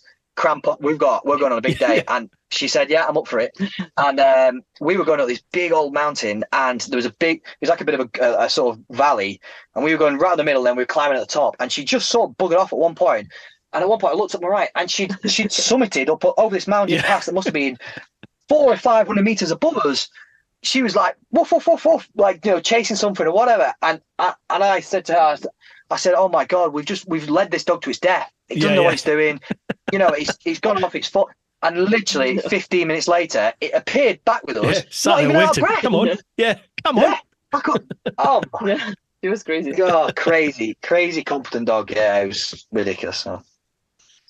David's got a thing here. How can we support your trip? Do you have a Patreon or a GoFundMe type of arrangement? Oh, yeah, that's a great question. Yeah, we've got a GoFundMe just because it's nice and simple for us. Yeah, so we've got a GoFundMe that's on my link tree on my Instagram page. So, yeah, thank you. Right, as always, folks, there'll be links down below, so make sure you check that out. Give them a follow. Sorry, David has a question there. What's been the biggest unexpected challenge of traveling with the dogs? And controversially, would you consider... Oh, no, that's horrible. Would you consider eating one of them if food was in short supply? Jesus. Hey, we've talked about Yeah, this. we've talked about We've it. talked about this. Yeah. Okay, I'm going to be. We're gonna border, insensitive here, but the hardest thing we have with the dogs on a daily basis that we've now rectified is we turn up at a beauty spot or wherever we turn up, generally a parking spot, and we'll turn up and the dogs will then jump out and they'll go for a sniff around of other dogs, but also rubbish, but also human excrement. Oh yeah. And they've now got a bit of a taste. We found out for each other's excrement. All right. So you can imagine, in the morning we walk off, we go and what we think is, do a good job sort of burying or hiding our own. While we then come back, we have coffee, and then 5 minutes later, the dogs who we thought were just playing outside turn back. Yeah, it's nice break. It's rough. Yeah. It's Give me really, a nice kiss really in the set morning. Yeah. Oh, it's really set me off a couple of times. Yeah. So we've now got a shovel or a spade, and we're doing a much better job because it is just that is the worst bit about traveling the dogs. Well, the dogs are tied up outside in the morning. Yeah, we're tying them up. We're not giving them chance anymore now. They walk all day. They can be tied up in the morning. Yeah, that's rough. It's bloody dogs. So why do dogs have such an appetite for shit, but human shit? It's like I've got an idiot. I've got a Greek rescue dog. And she's lovely, but she's a fucking idiot. But you take her for a walk in the mornings or the afternoons and stuff, and we get a lot of the lorry drivers, on their way to Dover, because I'm about a half hour, 40 minutes from Dover, where I am here. I live down in Kent, and a lot of the lorries will park up in laybys and stuff, where they've done their time and they need to get a bit of sleep. And obviously, lorry drivers do what they need to do, and they'll do it in the hedges and wherever. My dog's exactly the same. She sniffs it out, and you think she's doing something in the bushes. Next thing you're like, oh no, you're eating something, aren't you? Yeah, the only time we've tried to discipline them has been Marie, where she then got the dog, opened its mouth, poured then fairy liquid in its mouth, and then got the shower, and then got the outside shower and was spraying her to try and clean her. Of which she was blowing bubbles during it, because the hardest thing for us is if they eat it and they keep themselves, that's fine. Look, it's disgusting. I don't want anything to do it. It's because they then sit in the cab with us for the rest of the day, and the face is here, and Red is literally just here. So you're getting this. Yeah, it's rough. So that is the hardest part about traveling. Awesome. Right, we'll draw a discreet veil under that one. Next one, Darren Phillips. Just how did you get the finance to build and maintain the truck, as well as all the needed supplies while traveling? Okay, personal question. Don't need to answer it if you don't want. But how did you finance the dream trip? It was. I couldn't afford the whole truck until I was selling parts of my life. Yeah. So literally, I just had enough cash to buy the truck. And then I couldn't afford anything to do it until I sold. I think the first thing to go was my camper van that raised me something like $9,000. That bought me the electrical stuff and everything out of there. That then I sold something like, I don't know, push bikes. That sold a little bit more, and then I think I then was lucky that I got a bit of an inheritance from my nan, and then the last chunk was my ex buying me out of the flat because she's now living in where. So I actually the plan was not to finish the truck or to be on the way quite quickly, but actually just a few lucky things happened, and then actually the whole plan. And I was attempting to leave October time, and I thought, this is dead easy because the sort of investment that I had at the farm where I was living in the caravan, the whole idea of this was going to get sold, and then the sale fell through, and I thought, oh my god, the whole trip's in jeopardy. So I think I put just a story out, say like, oh, look, if anyone's interested in sponsoring the trip, it'd be great, because I don't think I even said the fact the house fell through. I just said like, anyone's, and 3 sponsors jumped out, and wow, and then 3, and they then helped. Well, get the trip off the ground, basically. while still things are being sold. So I'm selling a couple of old investments that I did during the business, literally as we speak. Like one's meant to go through literally next week, and then one in like 3 months' time, and then that's the last of my life sold, and that's what's helping pay for the trip. But by chance, we've now got sponsors on board that are helping to finance the trip. So we're lucky. Yeah, the sponsors are looking for, you know, their slice of content as well. You know, so we've got a bag company, Covered Bags, who actually was an old school friend by chance, and yeah, he's loving the idea of that we're traveling with his bags, taking a lot of pictures and wearing them, and he's getting sales for it and getting content, and it actually works as a great symbiotic relationship where we get fuel money and he gets sales out of it. So it does work really well. So. But you like this is a question you'll get asked all the time. You know, even eventually once the journey finishes, people will always ask, how do you fund it? How do you fund it? How do you fund it?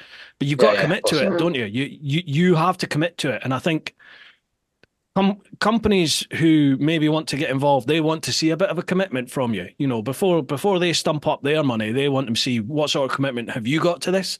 You know, are you just going to take my bit of money there and at the first hurdle you're going to give up? They want to make sure that this is something you're going to do. You're going to see it through. That's definitely how it felt for me, was like only once you commit to it and you start sacrificing parts of your own life there and selling up bits of your own life, do companies start really taking you seriously. That's kind of how it felt for me anyway. So I'd definitely say to anyone that's out there that's thinking of doing a trip like this is you kind of have to treat it like a business, and that's really quite hard to do because this is your baby. You know, this is your little baby. This is your dream, but you kind of have to come up with some sort of business plan if you want to approach a company and get some form of financial sponsorship on board. They kind of know, they need to know you're serious about it and you've thought about things, and they need to know what they're going to get in return, really. So, you know, put some thought into it and you know, make sure you're not just going to them, can you give me some money? You know, you need to show them what they're going to get for this. And that is hard when it's your baby. Yeah. And I think I was just accidentally lucky because I decided to do a warm-up trip for the truck that basically was a bit of a holiday for 2 weeks just to test it out. And it was only after that I then approached the sponsors, but they'd then seen, you know, a few of like the content of me building the truck, the gain of all the followers, and then demonstrating that I'm able to produce content. And, you know, I wasn't just driving around Tesco's car park in the truck. I was actually climbing mountains in it and stuff, you know, I was doing what I said I was going to do. And, you know, even before the sponsors came on board and I thought it was a bit, you know, thin ice, I said to my dad, look, I'm going to Australia, whether I've got to stop and work my way around the world, you know, I'll stop and work here or with, you know, I said, look, one way or another, Dad, I'm going to do this, you know. So you've got to commit to it. You know, if you're doing anything, don't half-ass it. You know, as Matthew McConaughey says, you've got to throw yourself at it. If you don't throw yourself at it, you won't get anywhere, you know. So like you're saying, if you want to get sponsors on board, you've just got to get on with it, plow on with it and go for it. Yeah. My mate Jimbo has a fantastic expression for this: death or glory. That's just his attitude to life. Death or glory, brother. You're like, death or glory. Let's go for it. Right, there are still 6 more questions on Patreon. So I think what we'll do, because I'm conscious this is nearly 2 hours we've kept you, so I'll try and quick fire my way through them. Go for it. Yeah. Right.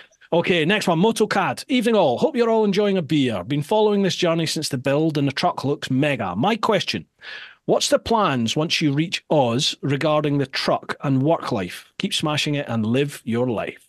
We kind of covered that, haven't we? Plans in Oz. So, it's going to be what it's going to be. There's no plans, and the idea is we don't want to make plans. You know, if we can ship to Australia, South America, we'll do it. If we're sick of traveling, we'll sell the truck and we'll sail back. We'll cycle back. We'll get a job there. It doesn't matter. You know, we'll do what feels right at the time. Yeah. And the best part is there's no plans, so it'll be what it'll be. Love it. What did you tell?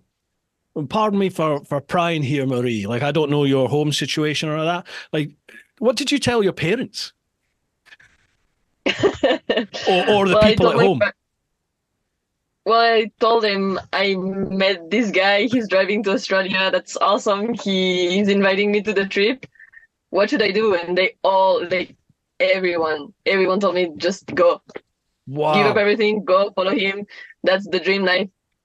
And everyone loves it. Like all my family follow his Instagram. They love it. Yeah. That's amazing. That is so Yeah. cool. Yeah. Wow. It's really great. Isn't it? That's giving me a nice little feeling. That's amazing because it would be very easy for, the people that you love are obviously going to be concerned, aren't they? And it would be very easy for them Mhm. to sort of go, no, don't go, don't go. And obviously that might Oh not no, stop no, you. no, no. Wow, they all No, went there was go the for it. first one telling me just go. Like go now. Get out Don't of the wait. house, leave. Here's your Yeah. bags.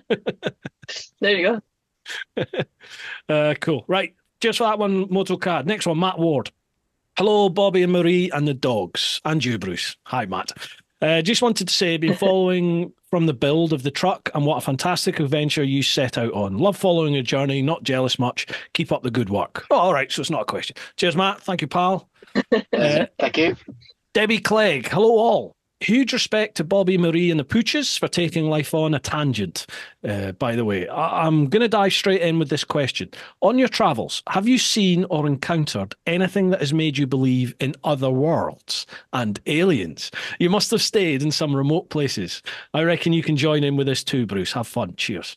Okay, right. Have you experienced any of the unexplained? I wouldn't say anything specific, but what I would say to answer that question is I'm open to anything. Like being a traveler now, you open your eyes to everything, and in doing so, I'm not ruling anything out. Now, I'm not saying I believe in aliens. I'm not saying I don't believe in aliens. Yeah. I'm not saying there's life outside of our universe, which I suspect there probably is life outside of our universe. So nothing specific, but we've had many a starlit evenings where we've sat on the truck, especially at the start of the trip. There was a few evenings where we just sat sort of drinking wine, playing music, just stargazing, and the sky is only getting more and more beautiful. Oh my God, it's getting that really cool rainbow. It wasn't a rainbow like the Brocken Spectra. Yeah. I mean that too. That was cool. Yeah. So nothing specific, but we're open to it. I wouldn't say, aliens is a bit farcical as a sort of word, but in terms of is there life outside of our universe, then yeah, I do suspect that there probably is. Yeah. But yeah, nothing specific on the trip. No. I don't see how there can't not be when you look at it. There just has to be. Like, did you ever go to Chile or Peru, Marie? Yes. Did you stay in Chile and Peru? I remember sleeping in the Atacama Desert, and I remember looking up at the sky, and you see the Milky Way, and like I've seen it on the TV and I've seen it in pictures and stuff, but when you're there and you look up into the sky and you see just like the sky's alive, I look out my window here crazy. and you're lucky if you see a star, but there it's Yeah. phenomenal, absolutely insane, isn't it? Yeah, You you're look right. at No, that it's and beautiful. think, Yeah. we can't be the only ones here. Well, there's no way we're the only Yeah, for ones. sure. Yeah, there is more. Right, ghosts. What do you think? Well, you hear ghosts at night. Well, we definitely hear animals or something kicking around at night. Yeah. Ghosts, I don't know. It's an interesting. Yeah. You're almost like I feel there's a debate to be had where it's almost like ghosts or the afterlife, alien or further beings, and then also, without treading on eggshells is almost religion as well, almost all that. Yeah. Is one big topic, and I actually said to Marie last night, I'm actually going to read the Quran. On my trip, I'm going to read the Quran and I'm going to read the Bible. I'm not religious in any way, shape, or form, but as part of this trip, I want to open my horizon and broaden my mind, and as part of that, I want to grasp it all and understand it all from all aspects. Not that I'm become a Muslim nor a Buddhist or a Christian along the way, but it's just it's part of the travel. So there we go. Yeah. The reason I say ghosts, and Debbie's obviously hinting towards it because I've chatted about this on this podcast loads of times. It's come up. I I used to be a bouncer in Glasgow before I moved to London to join the Old Bill. When I was in uni in Glasgow, I was a bouncer in a nightclub, and part of your duty was opening, and at the start of the shift you'd open up all the, like, unchain all the fire exits, and at the end of the shift you'd chain and padlock them all shut. So start of one shift, I only ever saw this once. Start of one shift, I'm working my way down some back stairs. We had a club right at the very top. There's like 3 levels for this club. So I'm in this club called the Attic right at the very top. And the fire exit stairs were totally bricked in. So there's like a traditional fire exit door, the one with the bar that you push. So that's just off like the dance floor. You open that, takes you to a little landing, some stairs that go down, another landing, stairs down, stairs, landing, totally bricked in. There's a door at the top and there's a door at the bottom, and that opens to the back car park. And it's another fire exit door at the bottom. The one at the bottom it's chained shut with a lump of 4x2 across it at the end of every shift. Chained and padlocked shut. And it's got like emergency low lighting all the way down. No windows, no doors other than the top and the bottom. So at the start of the shift, I'm walking down these stairs to go and unpadlock the door at the bottom. And I'm about halfway down. And these 2 guys just sort of walked as if they've come up the stairs and walked across the landing. They've come into my vision as they've walked the landing, and they started walking up the stairs towards me. And I was sort of startled, and I was like, in no uncertain terms, who the fuck are you? Kind of thing. And they started to look up, but because I've shouted, one of the boys has heard me inside the club. So he's like, "Big man, you all right?" So I turned round, and I was like, "Andy, come down here." Turned round, these guys had gone.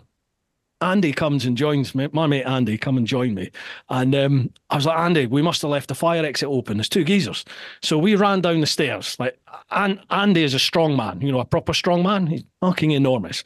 I'm 6'3". I was like 18 odd stone at the time anyway. So we filled these stairs. There's no way anyone could get by us walking down or running down these stairs. And it's lit so you can see. So we get all the way down to the bottom, and the doors are still padlocked shut with a lump of 4x2. And he's looking at me like I'm a nutter. And I was like, "I swear to you, there were 2 guys here. And they looked like, have you seen the film The Untouchables? One Ken Costner. They looked like Al Capone gangsters, with those hats and the long coats. That's what they looked like. So like we've unpadlocked it, opened the door, gone out into the car park, had a look. Obviously, there's nobody there. Later on that night, we're both on the door, and we're just sort of chilling out on the door and stuff. And one of the managers comes down, and Andy goes, he said, "Oh, you might want to watch the big man. I think he's been smoking something." So we told him the story, and the manager just went, I said, "Yeah, those 2, yeah, the cleaners see them all the time." Obviously, at that point, like, my ears prop up, and I'm like, I didn't believe in any of that shite at that point. And I was just like, "What do you mean? What do you mean you see them all the time?" And they said, the place is full of them. And it turns out that the nightclub, it's called the Garage in Glasgow on Sauchiehall Hall Street. Back in the day, it used to be called the Locarno, and it was one of the biggest dance halls. Glasgow was famous for its dance halls. Back in the day, it was a big, prominent dance hall. And like in the main hall area, it used to have a balcony that ran down 3 edges. So if you imagine a big rectangle, a big hall, it had like a balcony that ran down the 2 long sides and one of the short sides at the end. But when I worked in it as a nightclub, it only had a balcony at the very short edge. They said the cleaners would come in and they would see people walking in midair, like along the edges, as if they were walking along a balcony. And it always had that feeling about it. If you were the first in there, or you're there, like I used to stay, I was a head steward for a while. So I'd stay there like last man kind of thing and walk the managers out with a till, that kind of stuff. It just had this feeling about it. And then once this happened and, I saw what I saw, it's just like, I can't explain that, because they weren't like ghosts hovering and translucent. They were just 2 blokes. Yeah. And it's like, I don't understand that. I still can't explain it. It's like, what's that all about? I don't know. Jesus. To this day, I can't explain it. Yeah, no, I don't. Oh, Jesus. Yeah, well, I'll let you know. I'll send you a message if we ever find any ghosts along the way. But yeah, I hope not to find any, to be honest. Don't know what I'd do. Talking about aliens, I'll just say one thing to you. Have a listen, if you don't already, to the Sean Ryan podcast. I'll send you a link. He's had 2 people on of late. I can't explain it. Listen to it. You would think, what a load of bollocks. But when you listen to it, you're just like, They don't sound like crackpots to me, but what they're talking about is just have a listen, see what you think. That's all I'm going to say. Anyway, let's move on. Louise Worsfold, evening all. A food-related question. What's the worst thing you've ever eaten on your travels? Worst? Oh, it's got to be something you've cooked. No. What about those sea urchins? Oh, well, that was bad. You couldn't eat it. It was uneatable. Well, yeah. No. Yeah, so I caught sea urchin. I went spearfishing, but with just a homemade spear, and I got sea urchins or a few spear urchins because I'd Googled that you can actually eat them. I didn't want to eat them; they looked horrible. But you actually, really small. Yeah, you actually. Yeah, it was nothing to it. Apparently they taste like salty snot. Lovely. Is what they taste like, but I don't know. That's not for me. I don't know. We've done all right food, haven't we? Yeah, we've done all right. Yeah, I think some of the food we've had has been actually Really pretty good, spectacular. yeah. Yeah, really good. I can't remember anything that we've had to throw away. And honestly, No. we get that hungry these days because we're climbing mountains and so busy. We'd eat the kitchen table, if we could. So really, you could put anything on our table and we still eat it. We So always clean plates. we do. Yeah, we've not had anything that terrible, have we? I don't think so. Even like something a bit off piece, like the pickled cabbage was still really good. Yeah, that was good. Yeah, we had some like really weird stuff, but it's been bloody amazing. Yeah. So pickled pasties we've had as well, and they've been amazing. Pickled pasties. Yeah, like pickled cabbage pasties, and let me tell you, Yeah, they were good. oh Jesus! Where was that? Moldova way. That was Moldova. Yeah. Yeah, like Russia's it's all pickled. It's like pickled onions, pickled veg, pickled cabbage. It's all sorts of stuff, and then they bring out the vodka. So you drink a vodka, then you have the pickled veg, vodka, pickled veg. Oh, wow. That's some good nights in Russia. Really good nights in Russia. That was amazing. Louise says, secondly, what's the greatest act of human kindness you've received from someone on your travels? Is that guy when you're fishing? Well, I mean, the Moldova day was really good. And then we had a guy that we rescued. So we were in. Oh yeah, those guys. Eastern Romania, and an old guy had driven onto the beach in his old 1980s car, and he was this big Soviet-looking guy basically, and he must have been 75, approaching 80, but still looked pretty fit as a budget dog, and. And he had his car stuck, and turned up there, and I said, "Oh, do you need a hand?" And he said, "Oh, that's so kind." Yeah, it's okay. My son is coming. Yeah, so kind. I said, "Oh, it's fine. I'm happy to give it." And I gave him a bit of a token help for a couple of minutes. And he said, "Oh, don't really worry because my son's coming to tow me out." So I said, "Oh, well, here, I'll give him." I sort of give him 5 or 10 minutes. Bit of it. We almost got it there, and he was like, "Honestly, don't worry, my son's coming." So I thought, "Oh, okay, fine." And about an hour and a half later. I went for a walk with the dog, and he was stuck, but even worse. And then just behind him, his son, who had come in a van, was stuck too because he'd come and tried to pull him out. So I went up to him and went, "Oh my God, what's happened?" And he was like, "Oh, I can't believe it." And his son was really stressing because I don't know, his son didn't have any friends nearby to help him. And I said, put the shovels down or relax. Give me 10 minutes. I'll go to the truck. I've got recovery boards. I've got more shovels. I'll get you out. Don't worry, sort of thing. And we spent probably an hour getting both of them out.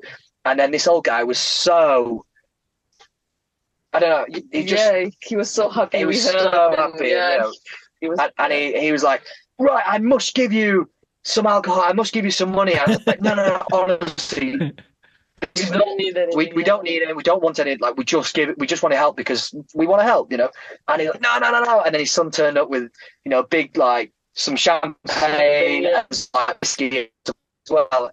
And he turned up and he said, "Look, my dad just loves you." And I can remember the moment that his son gave me a lift back because I'd walked down with all this heavy recovery equipment, and he put it. And as I drove past in the van, his dad wound down the windows. We sort of drove past him, and he went. He's something like, "God, God be with you," or something like that, or I think he said, "God be with you," or something, or "Safe travels," and it was just this pure emotion, pure Yeah. willing and loving us outwardly that the guy wanted to give, and I was like, great, thank you. So that was nice. Great, Awesome. That's the Awesome. nicest thing we've seen. And there's going to be plenty more along the way, isn't there? There's just, awesome. Love Sure, it. Yeah. Louise says, stay safe, best wishes to all, especially the dogs. To Bob Rocket, 1, if your truck was a time machine, where would you take it in the past and why? Your face. Great question. Where would I take it in the past? I tell you, I'd take it to. I'd take it in the middle of World War II. Oh, wow. And with an invisible cloak on, so I don't get shot up. And I just go around and I just go and understand why, the reason for it. We are such a small world, realistically. And we're all the same people. We all laugh, we all cry, we all joke, we all love, we all make love.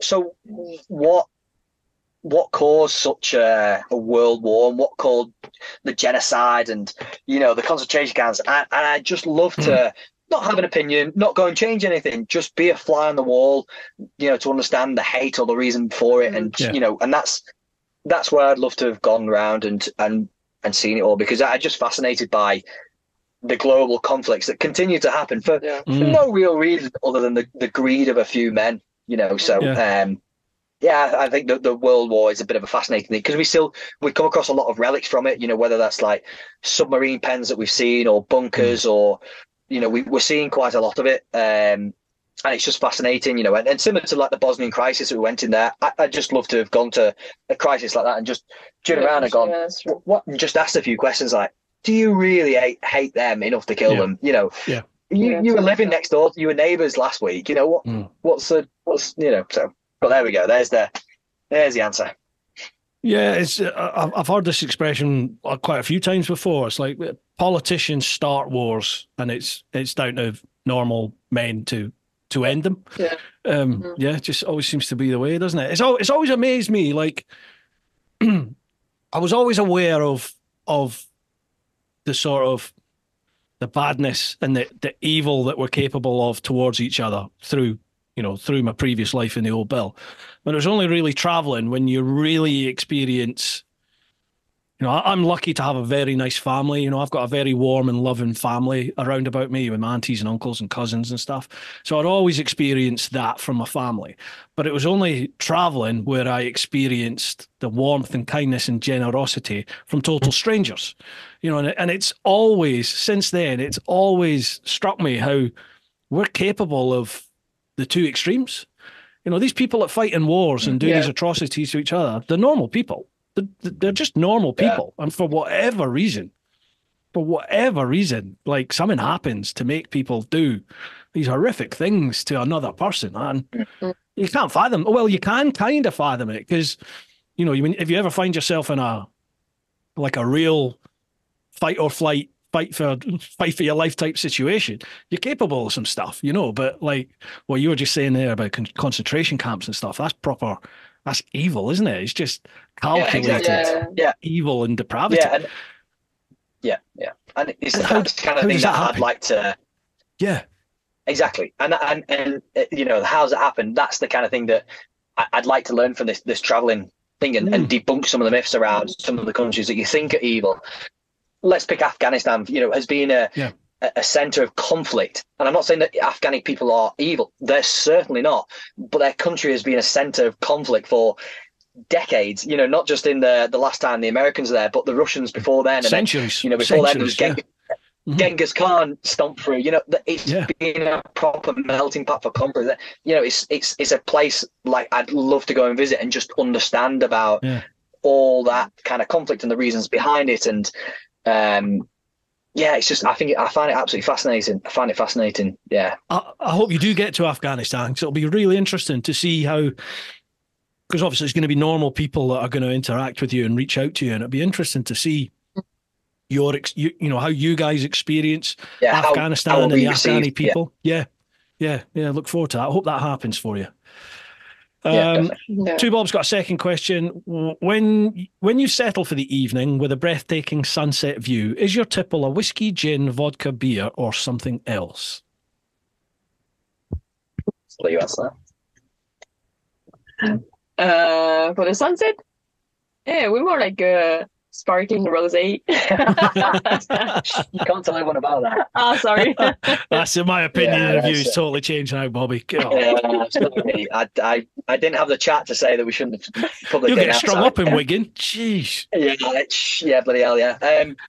We're enjoying local beers as we travel, to be fair. Every time we go somewhere, it's a local beer. And then we're enjoying the local wines as well. So we try a bit of everything. But what we're trying to balance is like enjoying the local alcohol, should we say, but also, we can't be drinking every single day and bottles of wine and stuff like this. So we're trying to like find a bit of a balance, but it's tough, isn't it? Especially in winter when it's like, we've just dug into the last of the wine cellar in the truck, and we've just took out we've got one more bottle of French wine left, and then that's us. But yeah, so it's a bit of a mixture, but we do have some proper Scottish whiskey with us. Actually, we've got I can't tell you what it is, but we do every now and then crack it open for a special occasion. So. Yeah. Nice. Why can't you tell us what it is? Oh, I don't actually know where it is. Well, the only time I know is when it appears, because a lot of the drawers and stuff open in the truck, so it often appears at like the steps of the truck when it's like when we've got over a bump. It's a sign. It's a sign, Bobby. It's a sign. I actually got noticed by a mate, so it's a Talisker. Oh, Talisker. that? Oh, that's a lovely whiskey. That's beautiful. It is actually, Very nice. it is actually Very beautiful, nice. yeah. And we got warms the cockles, that does, yeah. Oh, yeah, definitely does the job. Does the job. Can I ask you're saying there about how you can't get on the beer every night? Does it feel like life now, or does it still feel like a holiday? Have you made that Good transition? Question. No, I don't think we have. Yeah. No, I don't think we have. I don't think we ever will do necessarily. It still feels a bit strange. Yeah, it really does. Yeah, because like deep down, I'd still classify myself as a grafter. I still like hard work. And I like the challenge, and I like. I like doing a bit of groundwork, bit of landscaping, throwing a bit of 4x2 on my shoulder, and climbing up a scaffold with it. Like I do. I like it, or I don't know. I enjoy that part of it. So that's why I guess why the trip is like it is, because I like to climb mountains or work hard, or Off-road. Yeah. So it's not. But it's not quite. I don't know. It's somewhere between a holiday and work. I haven't quite sussed it out yet. Eventually, I'll pinch myself and realize this is real life, but not quite yet. So. Yeah. There's a lot of people say similar things about what I'm away to say, and I remember them saying to me before I went and did mine. It was about 6 to 8 weeks before it sort of stopped feeling like a holiday, like it's just a bike trip for me, and it just became life. Getting up, getting on the bike and riding just became life. And you sort of, it's weird. It sort of just happens, and all of a sudden it's just day-to-day life now. So you might find that happens. It might not, but I remember at one point just going, well, this isn't a holiday anymore. Like, I'm not turning around and going home. We just keep on going east and then south, Yeah. That's life. Yeah, but the thing for us is we don't have a life to go back to. There's no like house, there's no job, there's no nothing. So this is our life. Yeah. So it's not a holiday, but it's not quite work. It's a bit somewhere in between, and I guess that's where the dream lies. I guess somewhere. Yeah. Gotcha. I don't know. Right, last question. Tommy Lindley. Looking forward to this one. Have a great evening tonight. The truck is epic. Do you think you could do this with something smaller, and or if you had to change anything about the truck, what would it be? Could we do anything with smaller? We've had this chat a couple of times. Yes, we could. If this was just a summer trip, or we were just doing Africa, basically somewhere warmer where we could spend more time outside, something like I'm a big Defender, Land Rover Defender guy. A 130 high capacity Defender would be a great vehicle to do it in, because it's a little bit more agile. You can get to better places. You know, we wouldn't have the weight and the height issue, which is our two main like crippling factors. So you could do that. But the best part about the truck is it's big and it's comfortable for the long evenings. We've got a good, comfortable bed. So for the long times we're spending inside, it's fantastic because we've got a proper shower and we don't feel like we need to get to a hotel. So there's no perfect overland vehicle, and people will dispute it all the way through. But could I do this in something smaller? Yeah, and people have certainly done this trip in something smaller than what we've done. But for us, in the way we're doing it, it's perfect. If I was to do it, we talked about this actually yesterday, I think, on my stories, is something like an old Mercedes Vario or those kind of old school Merc vans with a coach built body on the back, so it's still a bit of a big van. Yeah. But like probably a 5-ton version of that, 4-wheel drive, is pretty good because we're a little bit too heavy for these mountain roads and we're a little bit too high. So if you get something that was slightly light and slightly short, like lower, would be a good thing. But then again, we've got massive ground clearance, so we don't have any issues. And it's a great tool that we've got, and it's so capable. On these roads we've been on today, it's been unbelievable. So it's a balance, isn't it? It's an absolute balance. But I've got some mates who are, I think they're going through Africa at the moment, but they're doing a big world trip, and they're on a Unimog. You know, the big, Are they Russian? The Unimogs, great big ex-military type vehicle things. Well, the Mercedes, so they're German. Are they? Oh, sorry, right. Oh, are they German? Are they? Yeah, it reminds me of your truck. Yeah. So we've met a few, especially German guys, and they are converting Unimogs because the Unimog is a more capable off-roader. It's slightly lighter, so we're about 10 ton fully loaded. They're about 7 ton fully loaded, but they drive like a tractor. So for all the mileage we're doing, I wouldn't want to be doing it in a Unimog. But you know, round Australia, which is loads of dirt roads and proper wilderness stuff, the Unimogs are really popular there. So it just depends. There's no perfect vehicle for overlanding. I feel we've got it as close as we can bloody get, but it's up for debate as always. But Unimogs are cool, really cool. Guys, there are more questions on the other socials, but I'm very conscious I've kept you for 2.5 hours here, so I really appreciate all your time. Can I ask one thing? Can we maybe do this again later on in the journey? Like either before Australia or when you get to Australia or at some point. I'll be following your trip the whole way anyway, so it'd be great to get you on later on in the journey and have a chat with you. Awesome. Oh, you've paused. You there? All right, no problem at all. So you paused right there. I was like, oh no, have I lost you? Oh really? yeah, of course, yeah. The answer to the question, yeah, absolutely, we'd love to do that. I'm sure we're gonna have loads more stories. We're still in like touristy Europe a little bit, so by the time we get east of the Caspian Sea, I'm sure we'll have many stories and stuff to say. So yeah, absolutely, we'd love to. I know I speak for probably 200,000 people that are following Instagram. I fucking love it. So, I appreciate how much time and effort it takes to produce the social content, especially to the standard that you guys are doing it. So thank you very much for doing that. It's awesome following it. Really, really am enjoying it. And I'm sure you're going to like multiply that by tenfold within the next few months. It's fantastic. It's an awesome trip. Guys, before we call it quits, the floor's yours. Please give a shout out. If you've got any companies you want to give a shout out to, if you want to say hello to anybody, feel free. Floor's yours. First of all, I just want to say thank you to my mum and dad because they've helped me get here. Without them, I want to shout out Jeff, who's helping with the music choices because music's a big part of the trip. And then, of course, big shout out to some of the sponsors that are on there, especially Covered, that's been with us from day one. We've got Guardian Bell that do like the tracking for us as well. eSim, who do the data for us. And then we're doing an agreement with Continental Tires as well. And hopefully we're going to tie something up with MAN, the actual truck manufacturer as well. So, we couldn't be doing this without those people. Yeah, which is crazy. Yeah. And obviously, thank you to everyone on social media, the doubters, the haters, the lovers, the good, the bad, will take everybody. You know what I mean? This is a trip for everyone, and I'm so glad we can share it with everyone because this was just a trip for me to wipe the slate clean and go and refine myself, but to share it with upwards of 200,000 is pretty great. Yeah, And great. thank you to Marie finally for putting up with my shit on a daily basis. And cheers to you, Bruce, for having us on as well. So keeping us company pleasure. on Thank you. a dark February evening. So It's an absolute pleasure. Thank you so much for joining us. I really do appreciate you taking your time to share a bit of the story. But it's been brilliant. Right, folks, make sure you follow. Please, I'll leave all the links down below. So make sure you follow the guys over on Instagram, and they've got a YouTube channel as well. So make sure you follow that. Is it just the two platforms, you Instagram and YouTube? You on anything else?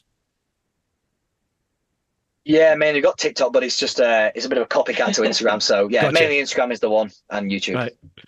Any 5-year-olds out there, follow on TikTok. No, I had a TikTok as well, but it's just you end up with so many different things, don't you? You've got TikTok and Facebook and Instagram and YouTube. I was like, I can't be arsed dealing with all this anymore. But yeah, I'll leave all the links down below, folks. Make sure you give them a follow, a support. If you can, chuck a couple of quid towards them for the fuel tank, feel free.